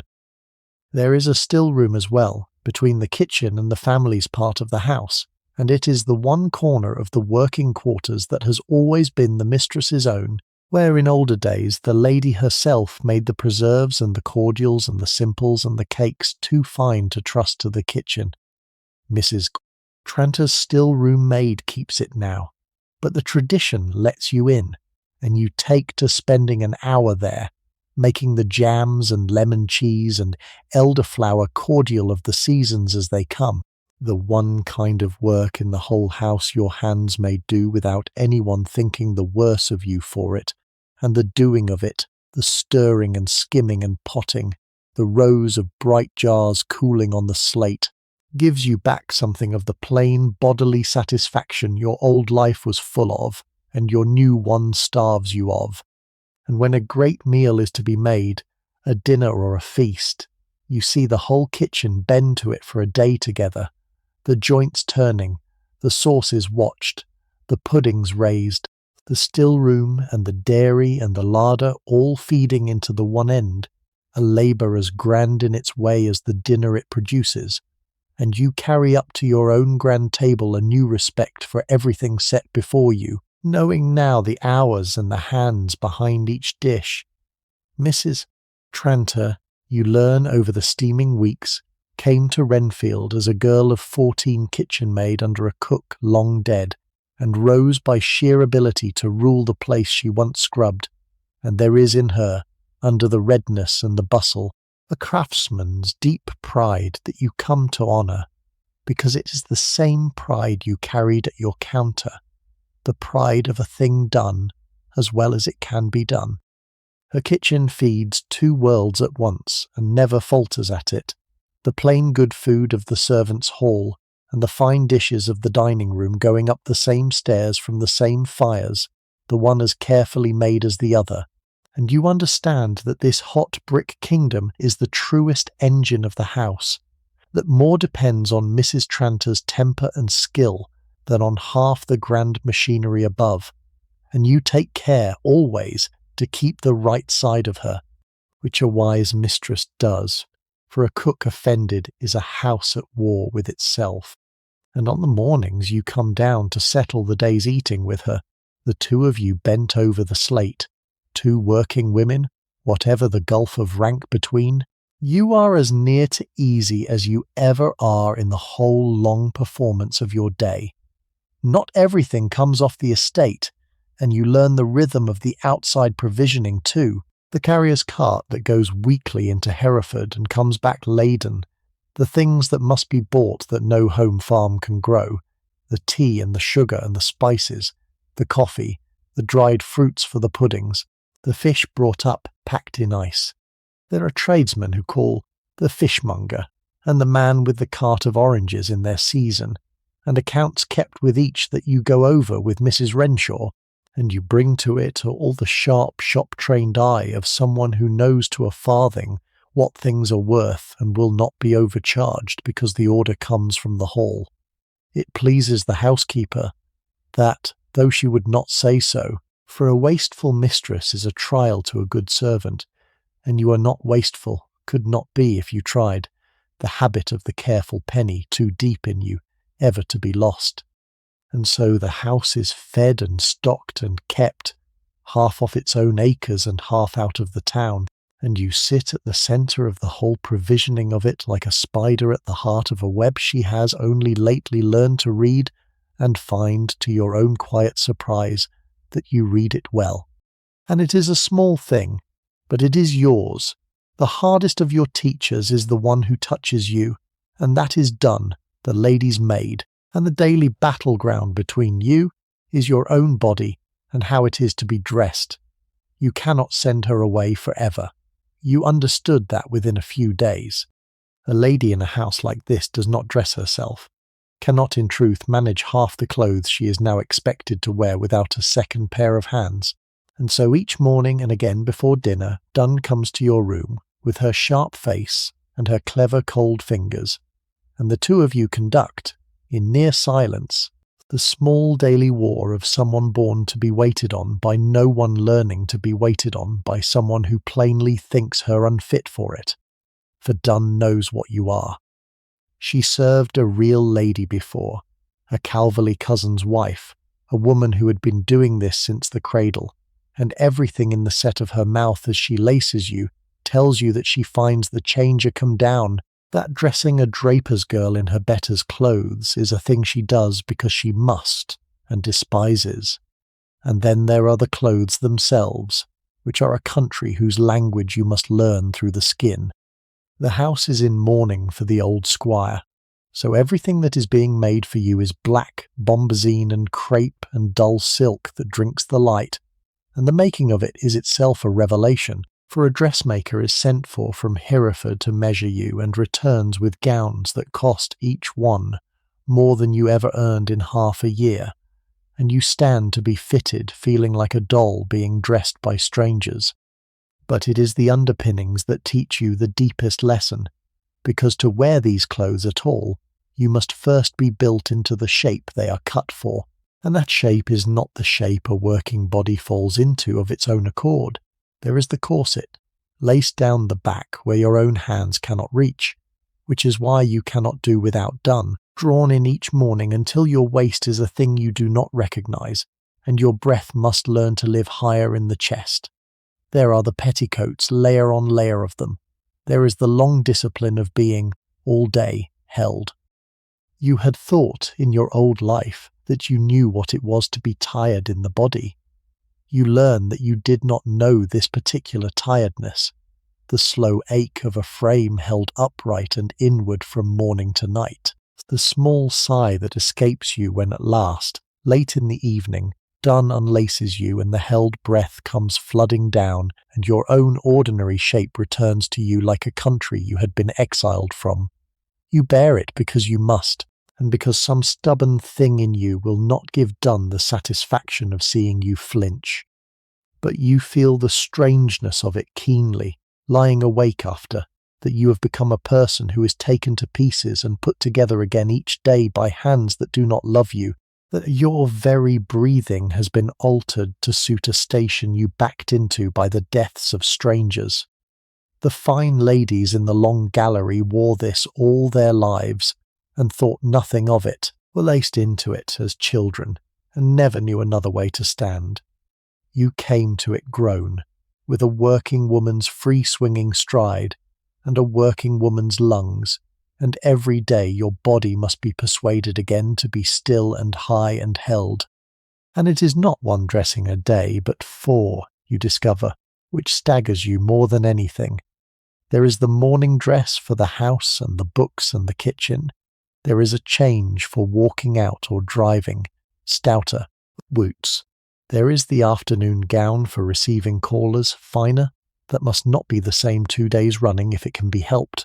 And there is the evening, the full ceremony of it, when Dunn does your hair anew and laces you tighter, and brings out the better black silk, even on a night you dine alone, because a lady dresses for dinner whether or not a soul will see her, the standard kept for its own sake.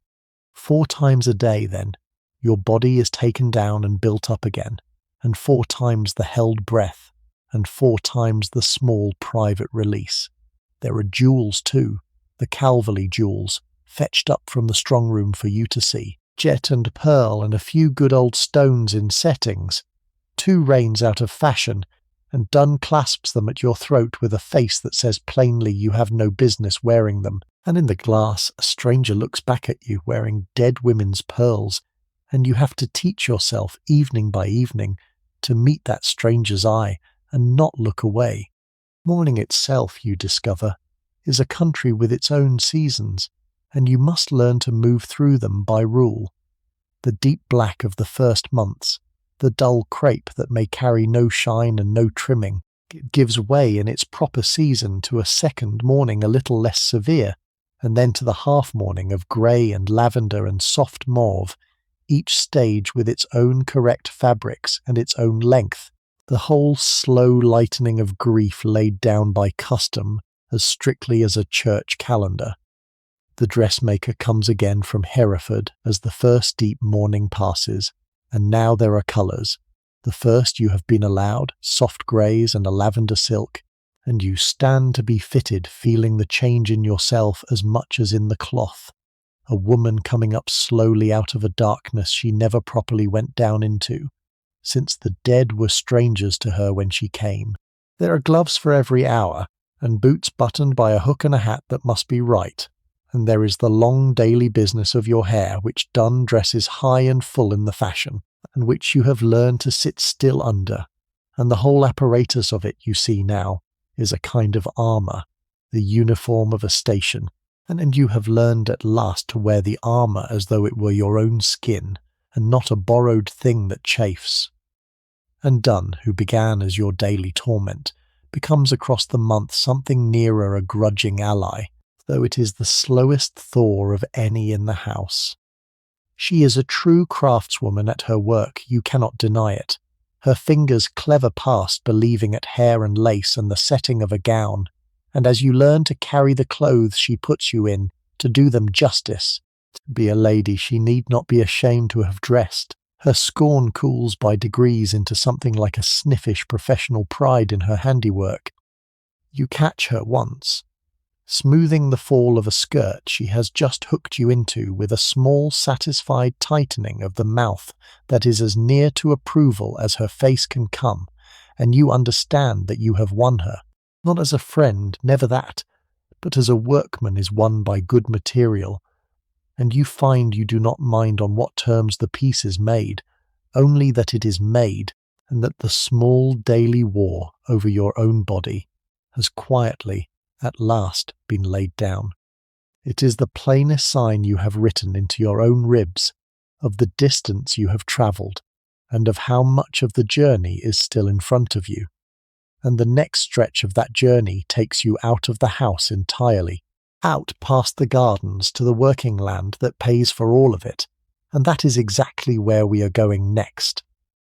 The land agent, Mr. Sefton, is the man who shows you what it truly is that you have inherited, and it is not, you come to understand in his low brown estate office across the stable yard, chiefly a house at all. The house is only the jewel. The thing itself, the engine of it, is land and people, the 2,000 and more acres that lie about Renfield in field and wood and water, and the families who live on that land and work it and pay you to do so.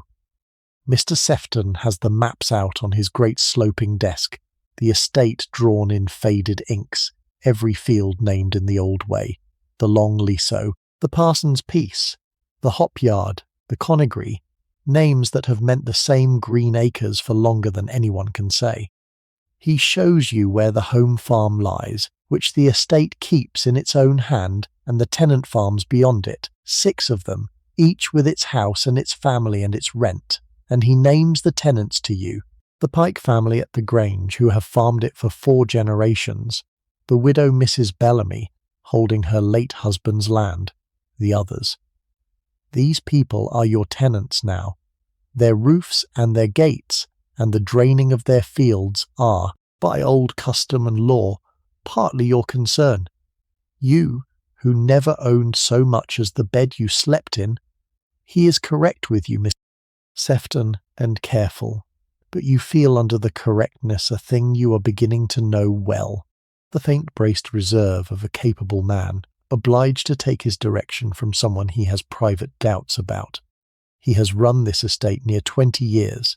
He knew the old squire's mind, and now he must lay the whole of it before a woman up from a shop, and explain to her what a fall of rent means, and what it costs to underdrain a wet field, and why the roof of the Grange must be seen to before another winter, and watch her try to take it in. He takes you out over some of it that first week, on foot and by trap, because a map is one thing and the ground another, and you go with him along the muddy headlands of the home farm and into the dripping woods where a keeper named Hartley touches his cap and shows you the pheasant pens and the rides cut through the hazel, and down to the water meadows by the river that floods each winter and grows the sweetest hay, come June. You learn that the land is not one thing but 100, that this field is heavy clay and that one light gravel, that this wood is timber kept for building, and that copse is cut every 7 years for hurdles and faggots, that the whole estate is a long, slow husbandry reaching back generations and forward past your own life, trees planted by dead men for heirs not yet born. You learn that the Grange roof is genuinely failing, that old Pike has asked 3 years running and been put off, and that the doing of it will cost a sum that makes you wince, and the not doing of it will cost more. And you tell Mr. Sefton, on the strength of nothing but a draper's hard sense of false economy, that the roof is to be done, this autumn, before the wet gets into the timbers, and you watch him take the order, and write it down, and you have the feeling, small and new, of having spent money well for the first time in your life. You go with Mr. Sefton among the tenants as the autumn turns, to put a face to every name on his rent roll, and you find the visits the part of your new duty you warm to most readily, because a farm is only a larger sort of working household, and the people on them are your own sort of people. You sit in farm kitchens and are given cider. You must pretend to like, and cake. You do not have to pretend to. You hear their troubles, a barn wanting rethatching, a boundary in dispute with a neighbour, a son wanting to farm more land, and you learn to listen and not to promise too fast and to carry it back to Mr. Sefton, who is plainly surprised, again and again, that the shop girl up at the hall has so quick an ear for a fair dealing and so little patience with a sharp one. There is a quarrel between two tenants over the right to a strip of grazing that has festered for years, and you hear both sides out and propose, with a draper's instinct for splitting a difference, a division that neither man loves and both can live with. And it holds, and word of it goes about, and the tenants begin to speak of the new mistress, not as a joke or a scandal, but as someone who will deal straight with a man, which is the highest thing they have to say of anyone. The woods and the game are their own small kingdom within the estate, ruled by the keeper Hartley, a silent, watchful man with a dog always at heel, and you go round them with him too, because the shooting is a part of the place's life and its income and its hospitality, the coverts kept and the birds reared, and the autumn days when the guns come and the woods ring, and the whole estate turns out to beat and carry and load. You do not shoot, and never will, but you come to see what it is for, how the let of a day's shooting brings in money, and how the keeping of the game knits the estate to its neighbours, and you walk the rides with Hartley in the falling leaves, and come to know the difference between the timber kept for the saw and the underwood cut for the hurdle maker, and where the foxes lie, and which old oak the herons nest in, until the woods that were only a green blur from your windows become a place you know tree by tree, a working forest with 100 uses, every acre of it earning or sheltering or growing toward some end, the way everything on this land you have come to see is bent quietly to the long keeping of the whole. The home farm, which the estate works on its own account rather than letting, becomes the place you go to learn the husbandry from the inside, and you take to it as you have taken to little else, because it is making and providing the oldest housewifery of all, only writ large across fields instead of small across a kitchen. There is the dairy herd, the gentle red cows that give the milk and butter of the whole house, brought up lowing for milking in the soft of the evening. There are the pigs in their sties fattening on the dairy's way, and the great horses that draw the ploughs, and the poultry yard loud at feeding time. You take in, walking it with the bailiff, the patient arithmetic of stock, what a beast costs to keep, and what it brings, when to sell and when to hold. And one autumn you back the bailiff's judgment over Mr. Pubbut, Sefton's caution, and let him keep a dozen young store cattle through the winter to fatten and sell in the spring when the price will be better. A small gamble of your own, made on a working instinct you trust, and when it comes off, the beasts sold fat in May for a tidy profit. You feel a satisfaction quite unlike any the house's grandeur has ever given you, the plain hard pleasure of a thing well judged and well done. You do take it in. That is the thing that begins, very slowly, to shift the weight of his look across that first long morning. You ask him what the repairs will cost, and whether the rent can carry them, and what is owed and by whom.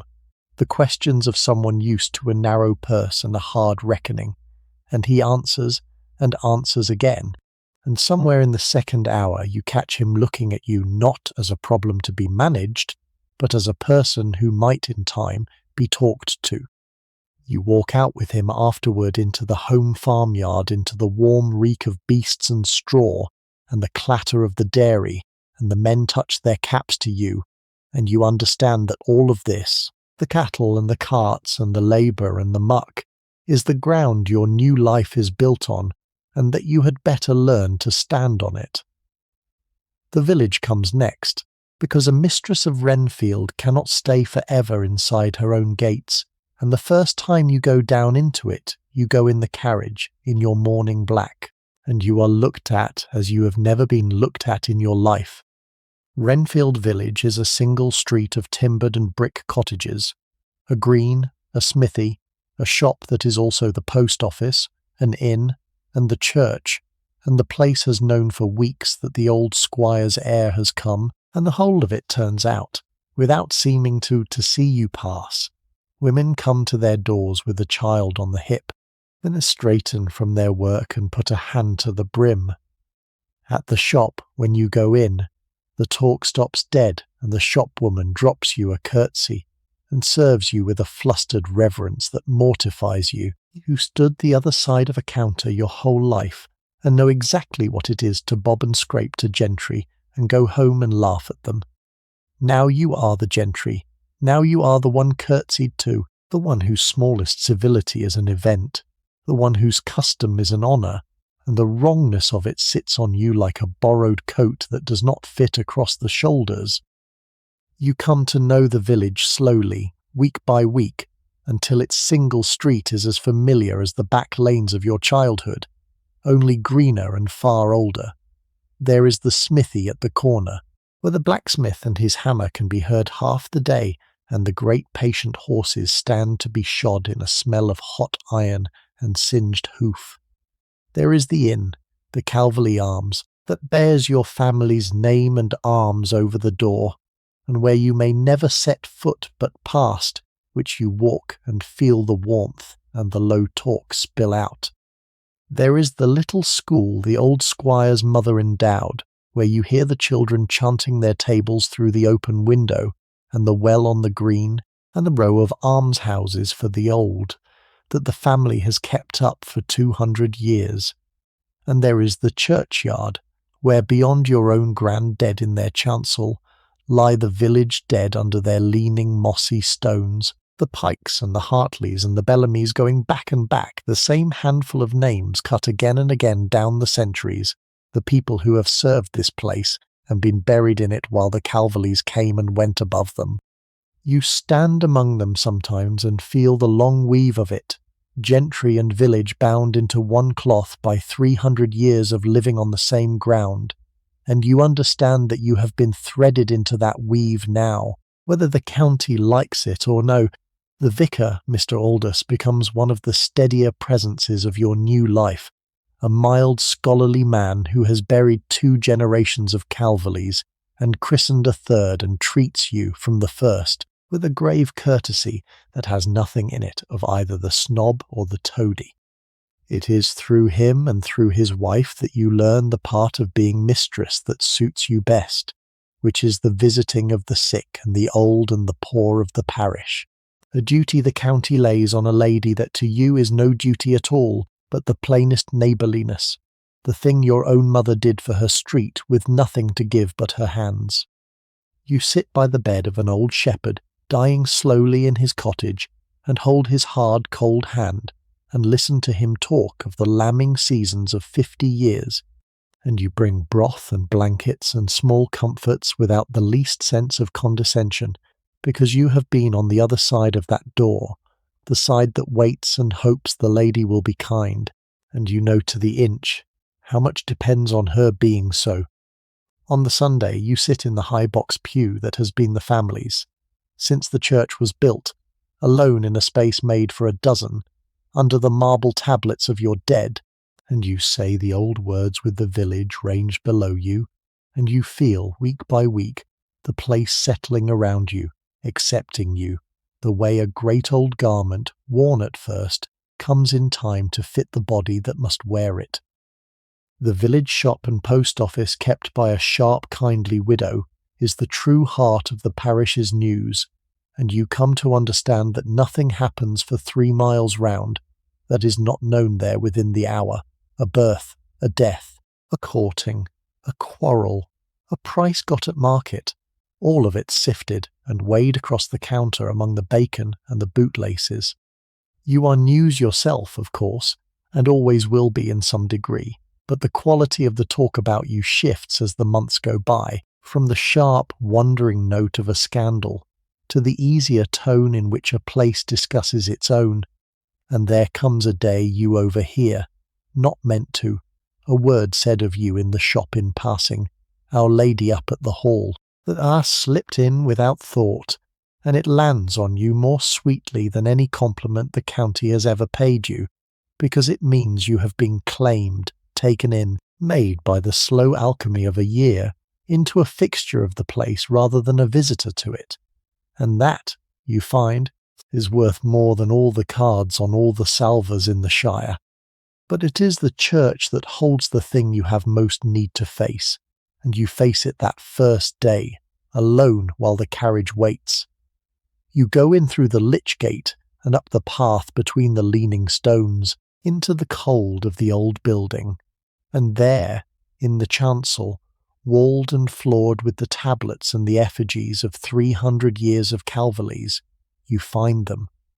The squire, Edmund, lately laid here in the summer, the cut of his stone still raw and pale against the weathered rest, and near him the others, the memorials your own coming has made room for, the son dead of the fever with his Latin and his dates, the nephew whose tablet says only that he fell in South Africa and lies far from this place, the cousin gone in the spring.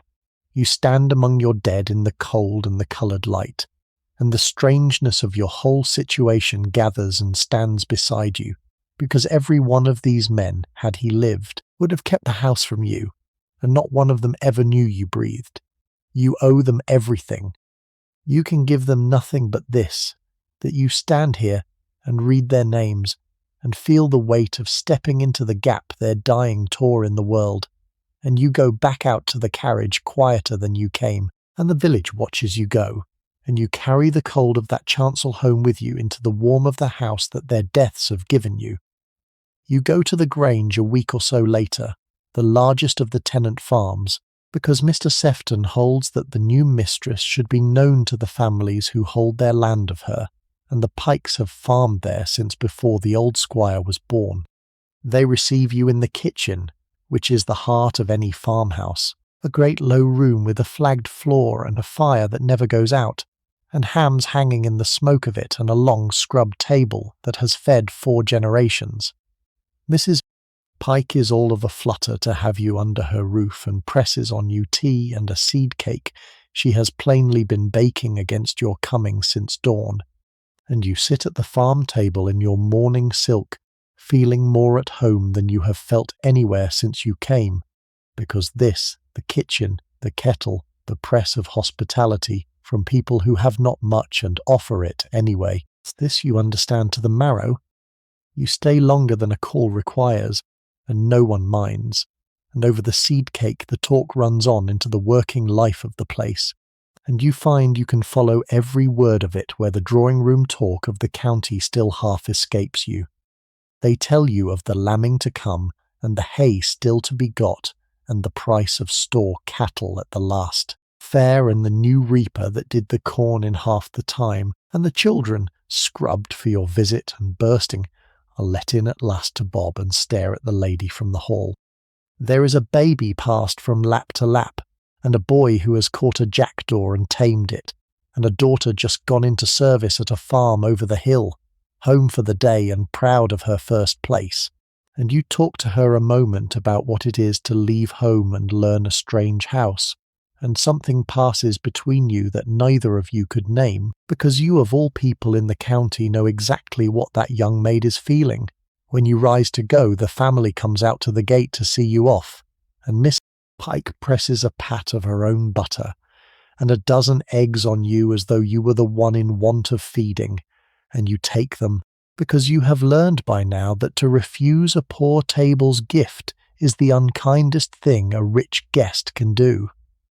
You come, as the year turns, to value these farm visits above almost any other part of your new life, because the warmth in them is the one warmth offered you without calculation, and you have learned by now how rare that is in the world you have entered. In the county drawing-rooms, however civil, you are always being weighed, your accent listened for, your manners marked, your origins remembered behind the smiles. At a farm table there is none of that, only the plain pleasure of feeding a guest, and the plain respect due to the mistress who deals fairly by them, and you sit among the Pikes and the others, and are simply for an hour made welcome, fed, talked to as a sensible body who understands a hard season and a fair price. There is a harvest home in your first autumn, the corn all carried, a supper given in the great tithe barn for every soul who worked the fields, the long tables loaded, the cider going round, the old harvest song sung in the lantern light, and you go down to it as the mistress must, and sit at the head and are toasted, and you look down the smoky barn at the brown, weathered, happy faces of the people who feed the whole estate by the sweat of them, and you think that of all the rooms you have been given to sit at the head of this rough, loud, grateful one is the only that has ever felt entirely like home. It is the world you came from, only set in green fields instead of grey streets. You drink your tea and you praise the cake and mean it, and Mrs. Pike glows, and then the awkwardness of rank thins for a little in the warmth of the fire. And in the chimney corner, in a high-backed settle worn smooth, sits the oldest Pike of all, the farmer's grandmother, past 80, half blind, her hands folded in her lap, and it is she who gives you, without meaning to, the gift of that whole afternoon. For she was in service at the hall as a girl, kitchen maid under a cook, 3 cooks before Mrs. Tranter, and she remembers the Calverleys not as faces in a gallery, but as living people, and once she understands who you are, she will talk of them, in her slow, cracked country voice, while the firelight moves on her face. She remembers the old squire as a boy stealing apples. She remembers his wedding, the bells going all day. She remembers the son, the one who died, as a little lad on a fat pony, the kindest-hearted child, she says, that ever was reared in that house, who would carry a hurt bird home in his cap. The dead in the gallery, the dead in the chancel, the men whose dying made you become for the first time in that chimney corner, real children who laughed and stole fruit and grew up and were loved. You sit very still and let the old woman give them to you. And when you leave, she puts out her dry hand and finds yours and holds it a moment, and says she is glad it has gone to one of the blood and not to strangers, and that the house was grieving, and a house should not grieve too long. You carry that home as well. It is the first welcome you have had that asked nothing of you and weighed you not at all. After that you go looking for them yourself, the dead, and you find them in the library on a wet afternoon when the house is shut in against the rain, and there is nothing pressing to be done. The Calverley papers are kept there, in a great press with shallow drawers, generations of them, letters and account books and commonplace books, and the small hoarded paper of a family that never threw anything away, and Mr. Pinder, when you ask, brings you the key himself and lets you see, in the way he hands it over, that he thinks the better of you for wanting it. You spend the whole grey afternoon among them by the fire. You read the old squire's boyhood letters home from school, the round, careful hand growing slowly into the slanting one, you will come to know. You take up the son's letters, the kind boy on the pony grown to a young man, full of his dogs and his shooting and his hopes, and you have to set them down a while, because you know, reading them, what he did not, that the fever was coming for him, and all those hopes would close in a single bad week before he was 30. And you come at last to the nephew. He is the one who undoes you, the soldier, the one who lies in South Africa, because his letters are the last and the freshest and the most alive, written in a bold, hurrying hand from camps with strange names, full of the heat and the dust and the long boredom and the sudden fear, and through all of them runs his love for this place, his certainty that he would come home to it, that one day Renfield would be his, and he would do well by it. He never came home. The last letter in the drawer is not his at all, but the one that told the squire he had fallen, and you read that too in the firelight, with the rain on the windows, and you find you are crying for a man dead 6 years whom you never met, and whose death is the reason you sit here warm and dry with his family's whole history open in your lap. They are not strangers to you anymore after that afternoon. They are your people in the only way that matters, which is that you have come to know and grieve them. You find the women too, in the drawers, which moves you in a different way, because the wives and daughters of a family like this leave a fainter, quieter mark, and you have to look harder for them. There is a bundle of the old squire's wife's letters, for Margaret, whose rose silk room is kept upstairs, written to her husband when she was young and he away, full of small home news, and a love so plain and steady it stops your breath. There is a child's sampler, stitched in fading silks. Alice Calverley, her work aged 9. The alphabet and a verse and a crooked house. A little girl bent over her needle 200 years ago in a room you now walk through every day. There are the household books of mistresses long dead, their menus and their remedies and their careful reckonings in faded ink. Mistresses who did exactly what you are learning to do, ordered the dinners and kept the stores and dressed for the county, and held this same house together with their 2 hands, each in her turn, each handing it on. And you understand, closing the drawer at last, that you are only the latest of a long line of women who have kept Renfield, that you are not an interruption in its story but a continuation of it, and the thought, which might once have frightened you, steadies you instead like a hand laid on the shoulder, and the story you are continuing, you come to see as you read deeper, is no smooth and stately progress, but a thing of fortunes won and lost and won again, which steadies you in another way still, by showing you that the Calverleys were never the serene, untroubled gods the portraits make them. There was a Calverley who fought for the king, and near lost the whole estate for it, and a careful son who got it quietly back. There was one who built the beautiful front of the house, and very nearly ruined the family doing it. There was a gambler who sold the far farms, and a hard-working heir who bought them in again, and more than one marriage made plainly for money to shore up a leaking purse. They rose and they fell and they clung on, generation by generation, by exactly the qualities you are having to learn, thrift and sense and a stubborn refusal to let go, and the discovery that your grand forebears were so often scrambling, anxious. Mortgaged people doing their best is worth more to you than any number of their triumphs, because it means there is nothing in this you cannot, with work, be equal to. You match the faces in the gallery now to the letters in the drawer, the proud man in scarlet to the frightened boy who wrote home from his first campaign, and they cease to be your judges and become instead your company, a long line of fallible people who kept this place going, into which you have simply lately been admitted.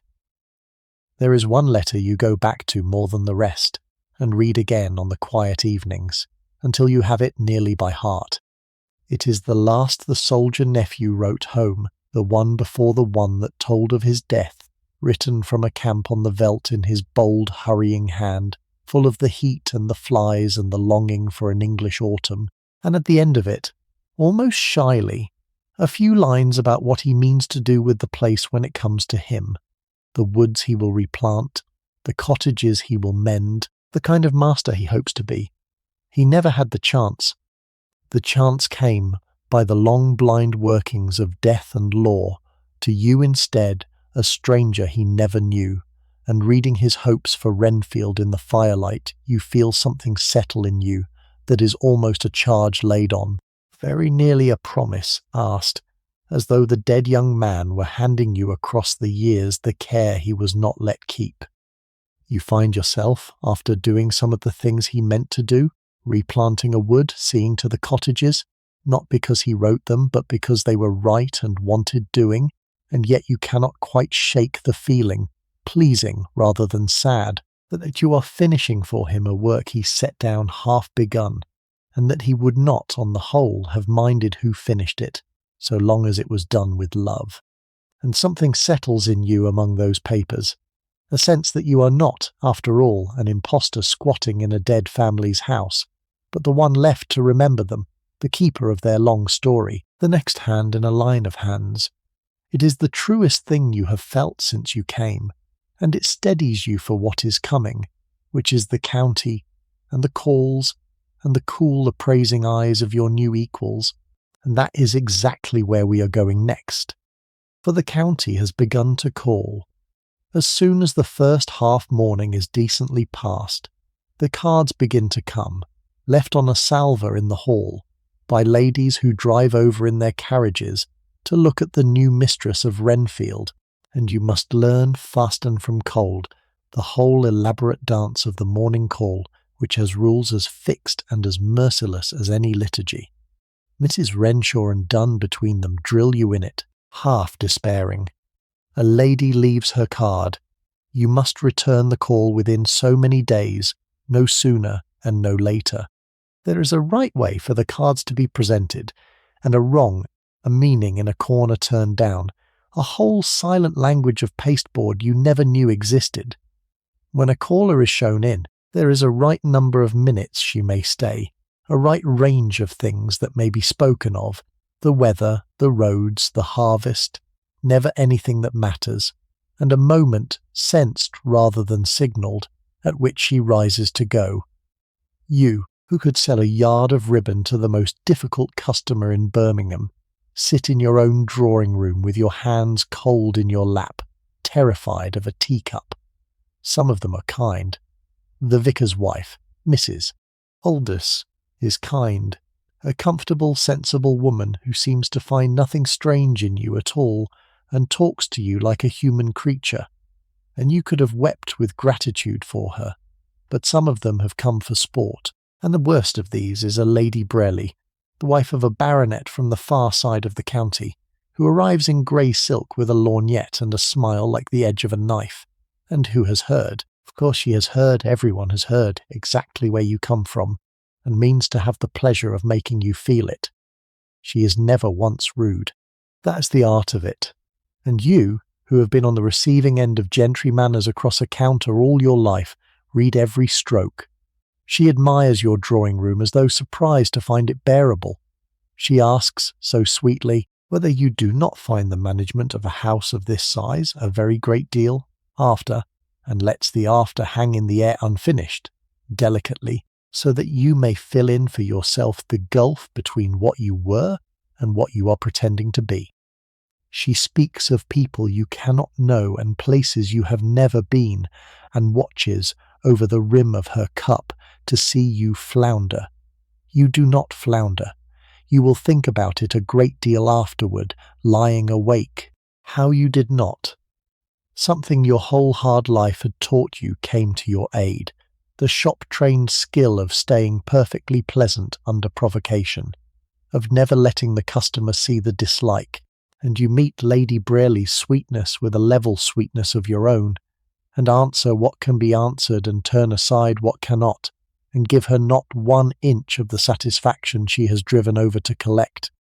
You serve her tea as though you had been pouring it for great ladies your whole life, and when at last she rises, defeated of her sport, and the carriage takes her away down the avenue, you sit alone in the drawing-room with your heart hammering and your hands at last allowed to shake, and you feel, under the fright, a small hard ember of something new, not triumph, quite, but the first sense that you actually might, learn to hold this ground.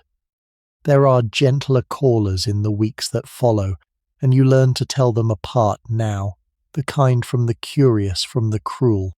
There is an old Colonel Vane who comes to talk of the squire he had known as a boy, and stays too long, and tells the same tale twice, and whom you find you do not mind in the least. There are the 2 Miss Hartops, maiden sisters from the next parish, timid and gentle, and as out of their depth in the wider county as you are, with whom you strike up the beginning of a real friendship. And there is the harder duty of the return call, for every card left must be answered in person, so you must drive out in your turn to strange drawing-rooms, and sit your 15 minutes, and make your 15 minutes talk, and rise at the right instant, and come away, over and over, until the dance of it stops frightening you and becomes merely tiring, one more thing you have quietly learned to do. The friendship with the two Miss Hartops grows quietly through that calling season into the first real warmth you have known in the county, for they are gentlewomen so poor and so unworldly that there is no condescension possible in either direction, only the plain liking of women who have found each other out to be kind. They come to sit with you of an afternoon and bring their work, and you sew and talk by the fire, and they tell you, without malice, the long tangled history of every family for 10 miles, who is connected to whom, and who has quarrelled with whom, and which grand name is quietly out at elbows, the very knowledge you most need and could get from no one else. And slowly, as the autumn turns to winter, you feel the county at large begin to shift its weight where you are concerned, the cards coming a little more freely, the curiosity wearing down into something nearer acceptance, the story of the shop-girl heiress ceasing to be the newest scandal as some fresher one comes along to take its place. You will never be quite of them, you know that, but you are ceasing, week by week, to be a spectacle, and a person who is no longer a spectacle is halfway to being left in peace, which is very nearly all you ask. There are still the bad moments, of course, and you learn to weather them. At one of the larger county gatherings, your first, where you go braced as for a battle, a great lady you do not know turns a slow look on you across a drawing-room and says, in a voice meant to carry, something light and smiling about how the county must move with the times, and the little ripple of amusement that runs round the listening circle tells you exactly what is meant and exactly whom. A year before it would have crushed you.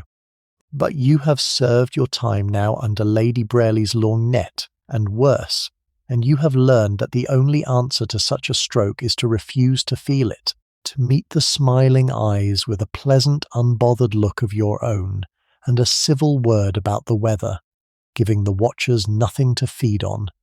And the moment passes, the circle's interest cools for want of a victim's blush, and the talk moves on.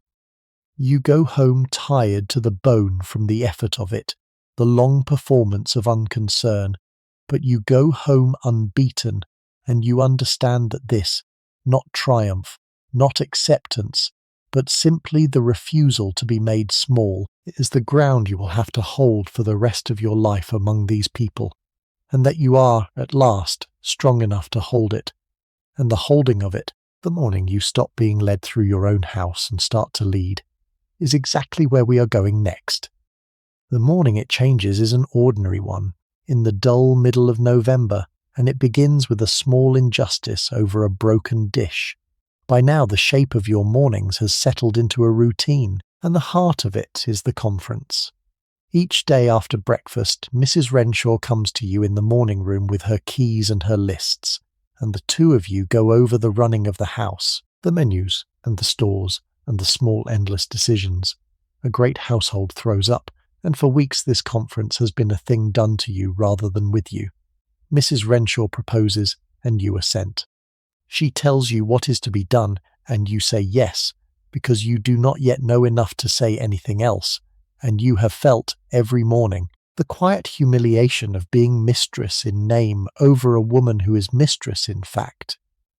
You have been waiting, without knowing you were waiting, for the morning when you would have ground of your own to stand on, and it comes when it comes, not over anything grand, but over a housemaid and a broken sauceboat, the way the turning points of a life so often hide inside its smallest mornings.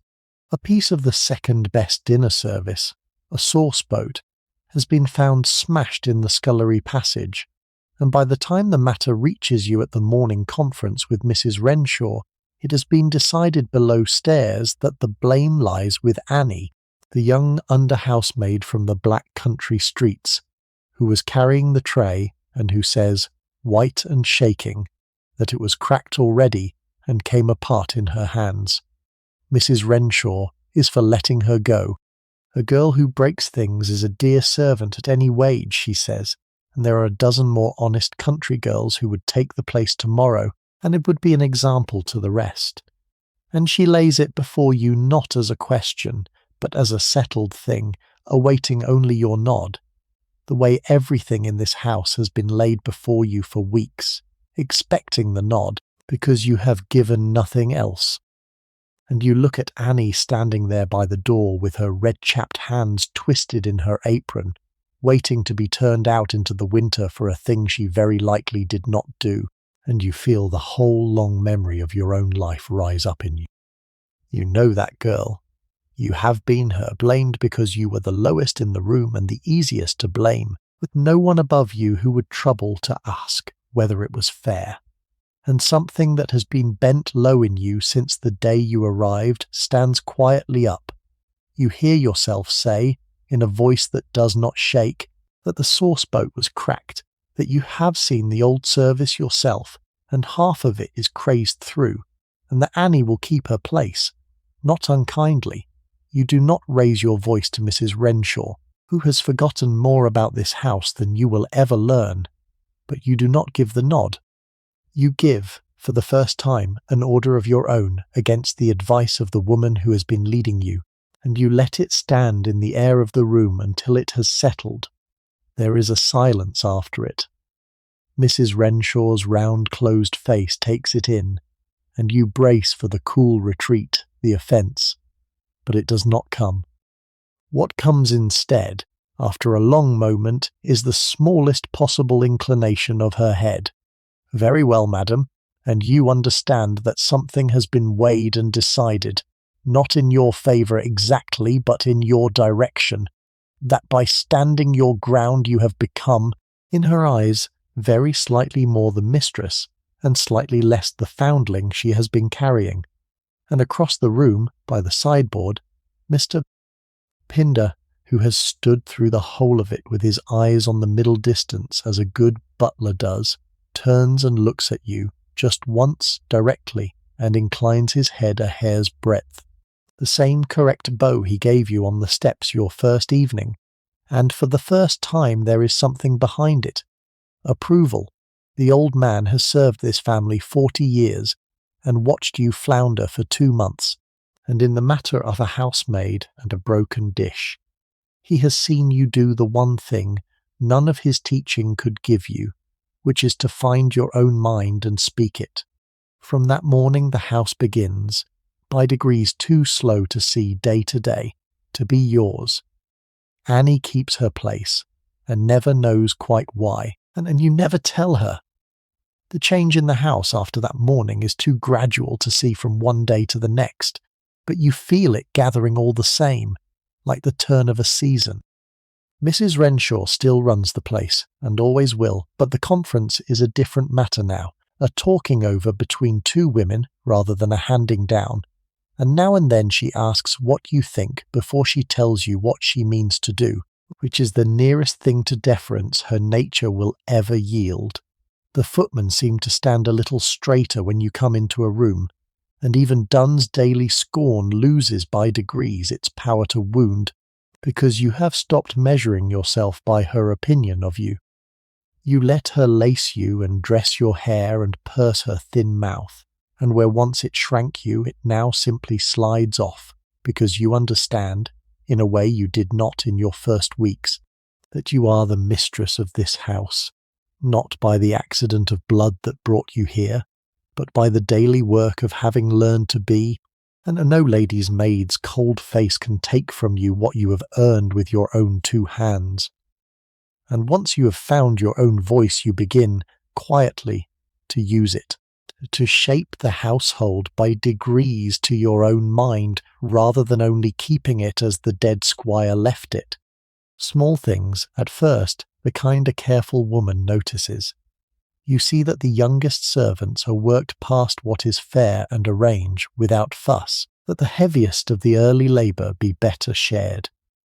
You change the hour of the servants' dinner, so that no one need eat cold what the family sent down hot. You have the draughty back passage seen to, where the maids took their chills, the thing no one had troubled about in 40 years, because no one who mattered ever walked it. None of it is grand, and none of it costs much, and all of it is the housewifery of someone who has been a servant, and knows where the small daily miseries of service lie, and the effect of it, gathering through the winter, is that the house comes to run not only smoothly but kindly, which it had not quite before, and the servants know the difference and serve the better for it. And Mr. Pinder, who has watched a good many mistresses keep this house, watches you make it gentler, and says, in his silent way, by the very ease that comes into the running of it, that you have done well. And that small standing up steadies into a habit, a voice, a way of being in your own rooms. And the proof of it, the night you stop merely surviving the house and begin to command it, comes with the first dinner you give, and that is exactly where we are going next. You give your first dinner just before Christmas, when the deep mourning is past, and it is the hardest single thing you have yet set yourself to do, because it gathers into one evening every separate terror you have been mastering one at a time. There is the table you could not read, to be sat at the head of now, before company. There is the French menu, agreed with Mrs. Tranter over 3 careful mornings. There are the neighbours, 8 of them, the vicar and Mrs. Aldous among them, and because you will not be seen to flinch, Lady Brarely too, invited with her baronet in a small act of private courage. There are the rules of it, who goes in to dinner on whose arm and in what order, who sits where, when the ladies rise and leave the gentlemen to their wine, all of it drilled into you by Mrs. Renshaw, until you could walk it in your sleep. The preparation takes the better part of a week, and you throw yourself into it with the whole of your shop-trained love of a thing done properly. There is the menu, agreed with Mrs. Tranter over 3 careful mornings, course by course, a clear soup and a fish and an entree and a roast and a sweet and a savoury written out fair in your good hand with the French got right at last. There is the table itself, measured for the 8 of you, and the leaves taken out, so that no one is marooned at a cold distance, and the great epergne brought up and filled, and the best service counted out of its bays, the plates and the glasses for each wine, and the dizzying ranks of silver, every piece of which you can name now and know the use of, where 3 months ago a single laid place defeated you. Mr. Pinder takes the wine in hand, choosing from his beloved cellar with a gravity fit for a coronation. The maids turn out the drawing-room, and the great chandelier comes down from its muslin, and you go through it all with them, not above the work but in it, and you catch Mrs. Renshaw watching you with something that is almost not quite, but almost respect. The day before you walk the whole evening through in your mind and then on your feet, because you have learned that nothing steadies a fright like preparation, and you will leave nothing to chance that care can settle. You stand in the dining-room with Mr. Pinder and rehearse the seating, who shall go where, the senior guests near you, the talkers spaced among the shy, the 1 or 2 known not to like each other set safely apart, the whole delicate chessboard of a dinner table worked out and written on a card. The best service is counted out of its green bays and washed and counted again, plate and dish and the ranks of glasses, and the silver is brought up and rubbed to a deep soft shine, and you go over it piece by piece, naming each in your head, the fish knives and the entree forks and the little spoons for the ices, all of it once a foreign country, and now as known to you as the bolts of cloth on your old shelves.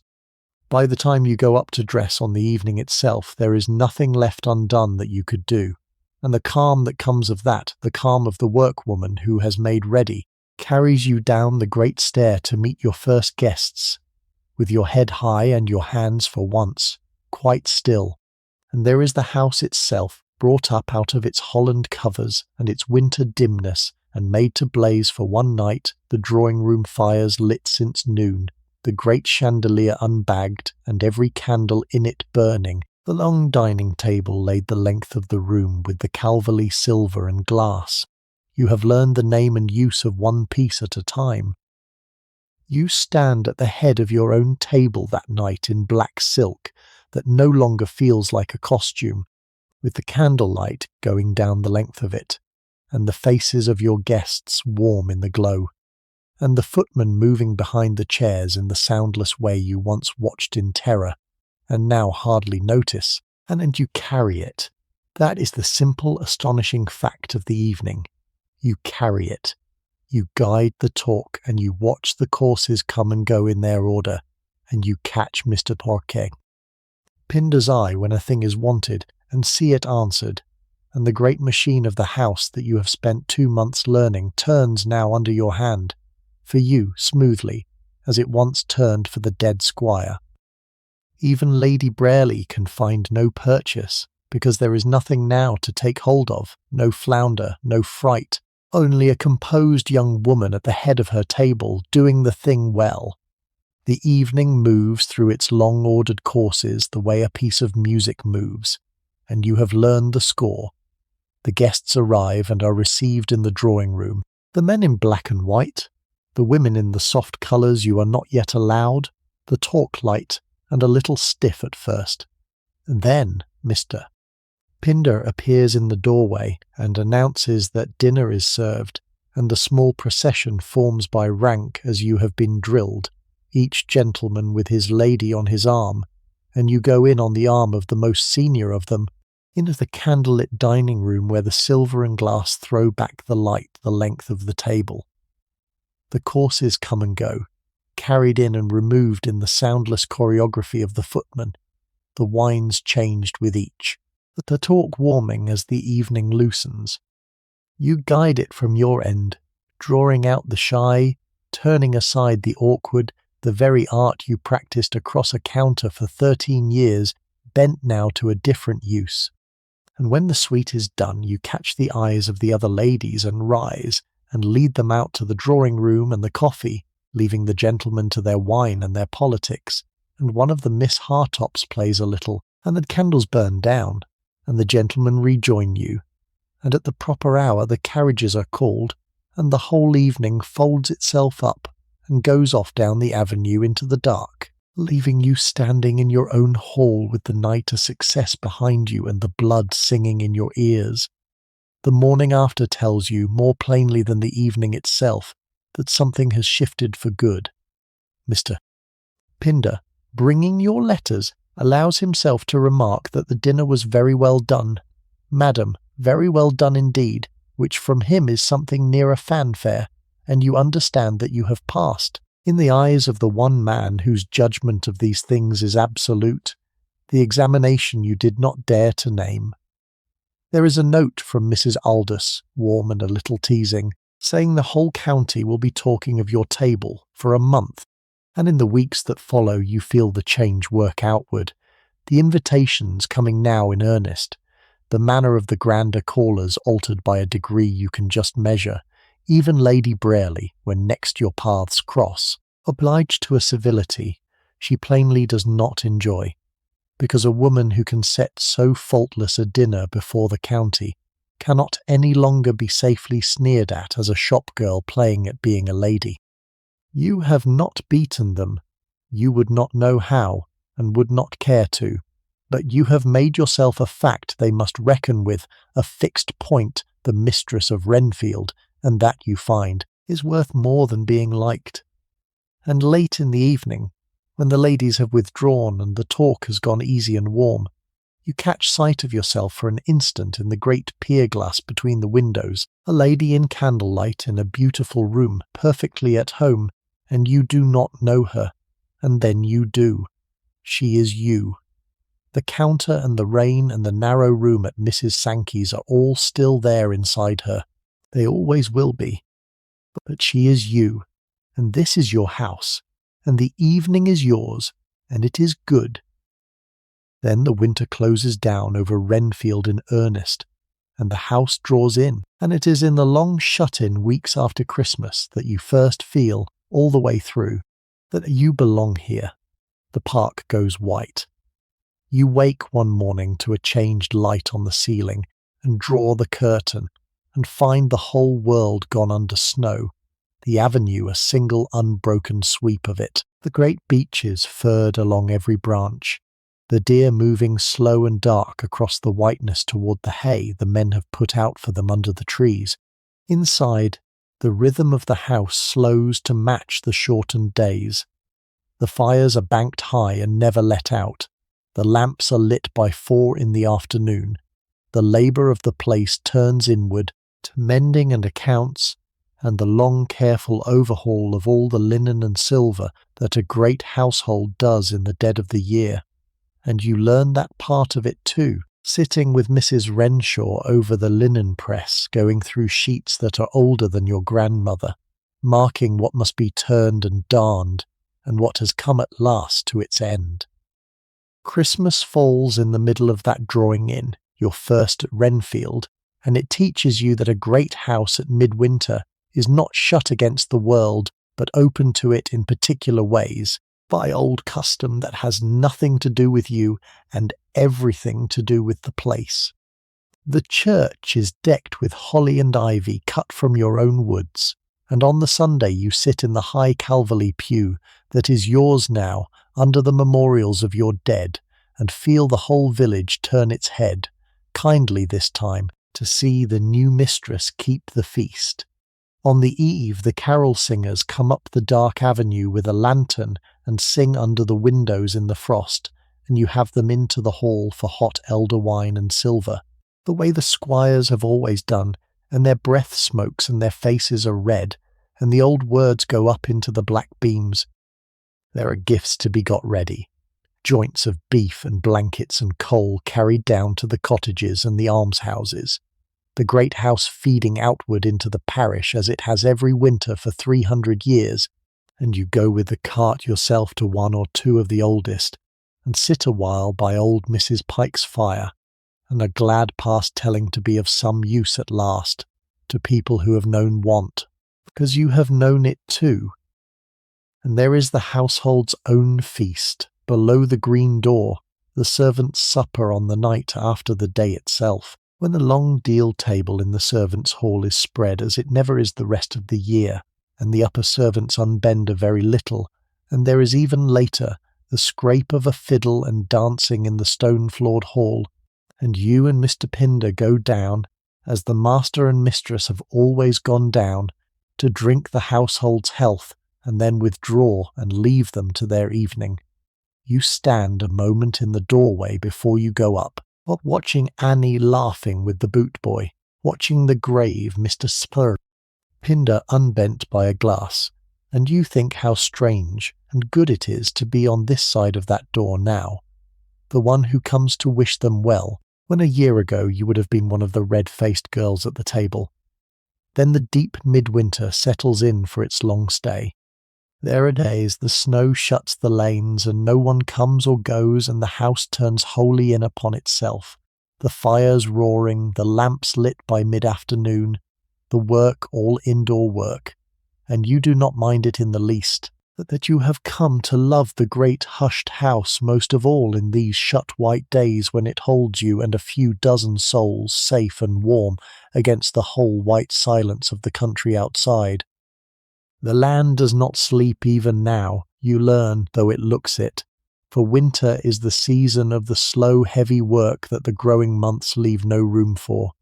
In the woods the men are felling, the ring of the axe carrying far across the frozen air, the timber drawn out by straining horses to season for the building of years to come.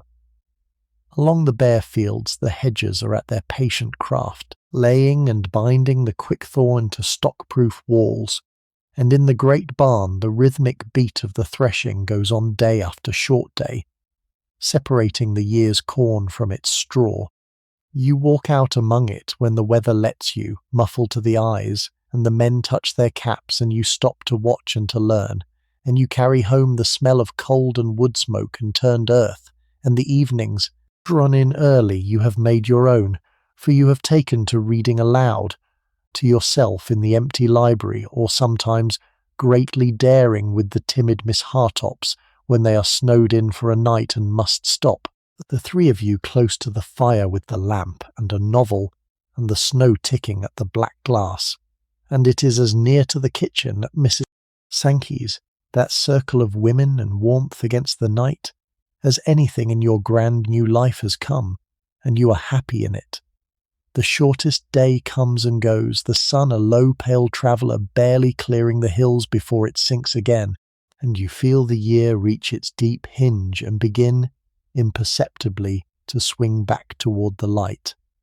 There are the old turnings to keep, a bough of evergreen over the door, the first foot across the threshold in the new year, customs the village holds to, and the house with it, older than anyone's memory, and kept for the comfort of the keeping.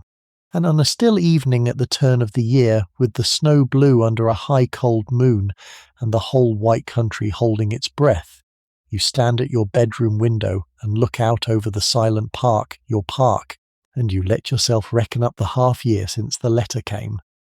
You have been frightened, and you have been lonely, and you have been made small, and you have come through all of it, and the proof is the quiet you feel now, standing at the dark glass. The ex-noop. You have stopped waiting for the knock at the door and the voice saying it was all a mistake. The house is yours, the land is yours, the long dark winter is yours to keep watch over, and you keep it gladly, and you turn at last from the window to your warm bed, knowing, as surely as you have ever known anything, that you have come, against all the odds of your birth, to exactly where you are meant to be. The evenings are the heart of it. When the work of the short day is done and you have dined, you sit alone in the small warm library with the fire and a lamp and the snow piling silent against the black windows, and you are not lonely, which would once have surprised you. You read the Calverley books, you go on through the family papers, knowing the dead better and better, until they are old friends. You take up needlework, the fine kind you never had time or thread to spare for in your old life, and prove to have a gift for it. The clock ticks, a log settles. Far off you hear the house going about its last business of the night, the bolts, the banking of the kitchen fire, Mr. Pinder's measured tread going round to see all secure, the same round he has walked every night for 40 years, and walks now for you. And you sit in the middle of all that ordered peace, in the deep heart of the winter, in the deep heart of the house, and you understand that you have stopped waiting to be found out. The fear that sat on you those first weeks, the certainty that someone would come and say there has been a mistake, you are not the woman for this, has quietly gone, and you did not notice it go. This is your place. You have earned it, not by blood, which you cannot help, but by the patient hard learning of every room and book and field and face of it. And on a snowbound night in February, with the lamp low and the fire dying gold, you feel for the first time the plain, deep contentment of being exactly where you are. And then, because the year is a wheel and will not stop, the winter loosens at last, and the land begins to wake, and you wake with it into the first spring of your new life. It comes slowly to that high western country, in fits and starts, a softening of the wind, a green haze on the hedges, the first lambs in the home farm fold bawling on legs that will not hold them. You walk out now, every fine morning, because you have come to love the walking, out across the park where the deer have dropped their winter coats, down through the wet meadows along the brown river, loud with snow melt, up to the orchards where the old trees are coming day by day into a foam of blossom, white and faintly pink against a washed blue sky, the bees already loud in them. The whole estate breathes out and turns green and begins again, as it has begun again 300 times before under 300 springs, and you walk through it knowing the names of the fields now, the long leaso, the conigry, the hop-yard, knowing which tenant holds which and how the lambing has gone and whose roof was mended in time. The garden wakes under Mr. Geddes' hard old hands, and you take to spending an hour of the morning with him among the beds, learning the slow craft of it. The seeds started under glass, the espaliered fruit pruned and tied, the long borders dug and dunged and beginning to push up green. He has thawed toward you across the winter, the dour Scotsman won over without a word ever being said by the simple fact that you come, that you want to know, that you are not too grand to ask the name of a thing, or to stand in the wet and watch it done. The swallows come back to the stable eaves one bright morning, exactly as they have come back every spring of the house's life, and the river that ran brown and loud with snow water all through March settles to a clear summer-bound green, and the trout rise to the evening fly, and you walk the meadows along it in the long light after dinner, in a plain dress, without your hat, free for an hour of the whole apparatus of being a lady, and it is, you think, walking there, the nearest to perfectly happy you have ever been in your life. The village wakes with the land, and you go down into a parish that is a different place from the frozen, half-shut one of January, the doors standing open now, the gardens being dug, the school children let loose on the green in the long light after lessons. There is a school treat got up in the early summer. The children march to a field with a band and a feast of buns and races. The whole village turned out in its best, and you are there, of course, the lady from the hall, giving the prizes and clapping the races, and a year ago the part would have terrified you, and now you carry it lightly, easily, glad of it, one of the fixed glad rituals of the place that it is your privilege to keep up. On the home farm the spring sowing goes in, the great horses drawing the drill up and down the brown fields with the gulls wheeling behind, and a calf is born one morning that you happen to see take its first staggering steps, and a brood of chicks comes off under a hen in the rickyard, and everywhere the place is making more of itself, more lambs, more calves, more corn, more life, in the old unstoppable way. And you move through all of it knowing now what each thing means and where it leads, no longer a stranger watching a world she cannot read, but a woman at home in her own year, who has seen it round once now, autumn to autumn, and knows at last the shape of the whole.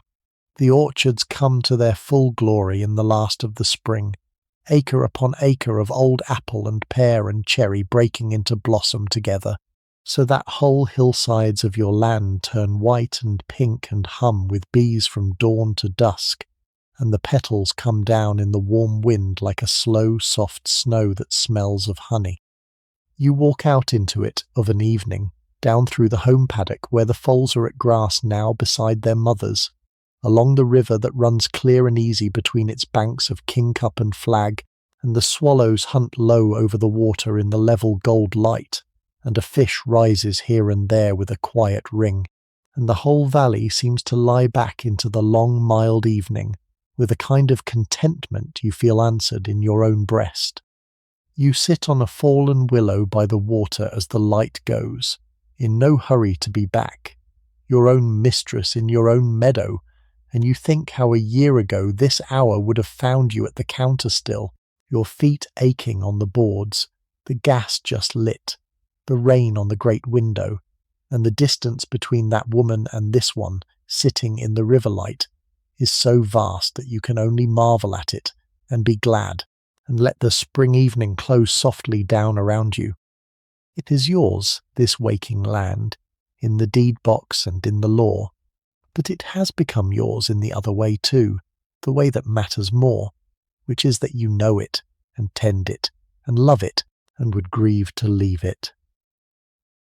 The lambing is the first great labour of the waking year, and you go down to the home farm fold in the raw early dark to see it, because you would rather see a thing than be told of it, and you stand in the lantern light among the steam of the ewes and watch the shepherd and his boy at their patient ancient work, the new lambs hauled slick and struggling into the cold and licked into life and butting almost at once for the teat. Some are lost. You learn that too, that the country does not spare you its losses. A chilled lamb brought into the farm kitchen to be warmed by the range and not waking, and the loss of it sits in you more heavily than you would have believed a year ago, when no living thing on this land was yours to grieve. But most live, and within a week the fold is loud with them, and within a fortnight they are racing in foolish gangs about the field in the lengthening evenings, and the sight of it does something to your chest that you have no word for, and do not try to find one, 4. You go down to the village in the blossom time, and it is a different going from that first frightened carriage ride in your morning black. You go on foot now, and the women at their doors give you good morning with their faces, and not only their curtsies, and the children are not afraid of you, and at the shop the talk does not quite stop when you come in. You are still the gentry, still the mistress up at the hall, and that gulf will never wholly close. You have learned that much. But you are a known quantity now, a fair one, the lady who kept the housemaid on, and saw to the Grange roof, and stood by old Mrs. Pike's chair, and the village has taken your measure and on the whole decided to keep you. You stop at the church on your way home and go into your dead, as you do most weeks now, not in fear any more, but in a kind of company. And you stand among the Calvary stones in the coloured light and tell them, without words, how the lambing has gone, and how the orchard is in flower, and how their house is kept. And you mean it as a faithful steward means it, and you think they would not, after all, have minded so very much that it came to a draper's girl, so long as she kept faith with the place. And keeping that faith, across a whole turning year, brings you to the last evening of our story, and that is exactly where we are going now. It is a summer dusk, a year almost to the day since the letter came to a deaf landlady's house in Birmingham and turned your whole life over in a morning. You are sitting out in the last of a long golden June evening on the stone terrace at the back of the house where the warm air comes up off the gardens heavy with stocks and roses, and the swifts are screaming high over the roofs, and below you the park lies long and quiet in the level light, the deer grazing out toward the trees, the river, a thread of brightness in the meadows. The house at your back is settling toward its night, the windows beginning to glow one by one, the small sounds of it carrying out to you, and you sit with your needlework fallen idle in your lap, and you let yourself for once look all the way back. A year ago you were a tired woman walking to a counter in the rain, with chapped hands and a mended coat, and no more expectation of life than that it would go on being narrow. You think of her with great tenderness now, that girl, the way you might think of a younger sister. She did not do anything wrong. She only never knew what was coming for her down the long line of the blood. 3 dead men and a careful letter, and a house full of strangers she would have to win one by one. You won them. That is the quiet truth you can hold this evening, in the warm, not all of them, and not easily, and not by being grand, which you could never manage, but by being, in the end, what you always were, a worker, fair and patient and unafraid of the labour of a thing. Mr. Pinder keeps the house for you now as he kept it for the Calverleys, and there is a real regard between you that neither of you would ever name. Mrs. Renshaw has come round to a gruff sort of allegiance. Annie is still scrubbing grates and still glad every day that the mistress turned out to be one of her own. Even Dunn has softened, a very little, now that her lady has learned to wear her clothes and carry her station and no longer shames the office of dressing her. You have made a life here. It is not the life you would ever have dreamed of, because you did not have the daring to dream so far. But it has become, through a year of patient learning, wholly and truly your own. The light goes down slowly, the way it does in June, the gold deepening, the first star coming out over the dark line of the hills. Somewhere in the house a lamp is carried past a window. The swifts go quiet. And you sit on the gathering dusk of your own home on your own ground among your own people living and dead, a draper's girl who learned to be the mistress of a great house, and learned, harder still, to deserve it. And you are at peace. There is nothing left tonight that needs doing. The house is safe. The land is keeping. You can let it all go now, the whole long-remembered year, and let your eyes close on that terrace in the warm summer dark, and rest. And you can let it go too, lying as you are now, in your own quiet dark, 100 years on from that June dusk. I am glad of the few hours we have spent together here in that old place and that turning year, and if a slow story like the one we have shared is something you would like to come back to from time to time, then it will always be another one waiting for you. There is nothing more to listen for. The fire is banked low, the doors are bolted, everyone is at rest. Sleep well, stay warm, be kind to the people in your house, and I will see you in the next one. Good night.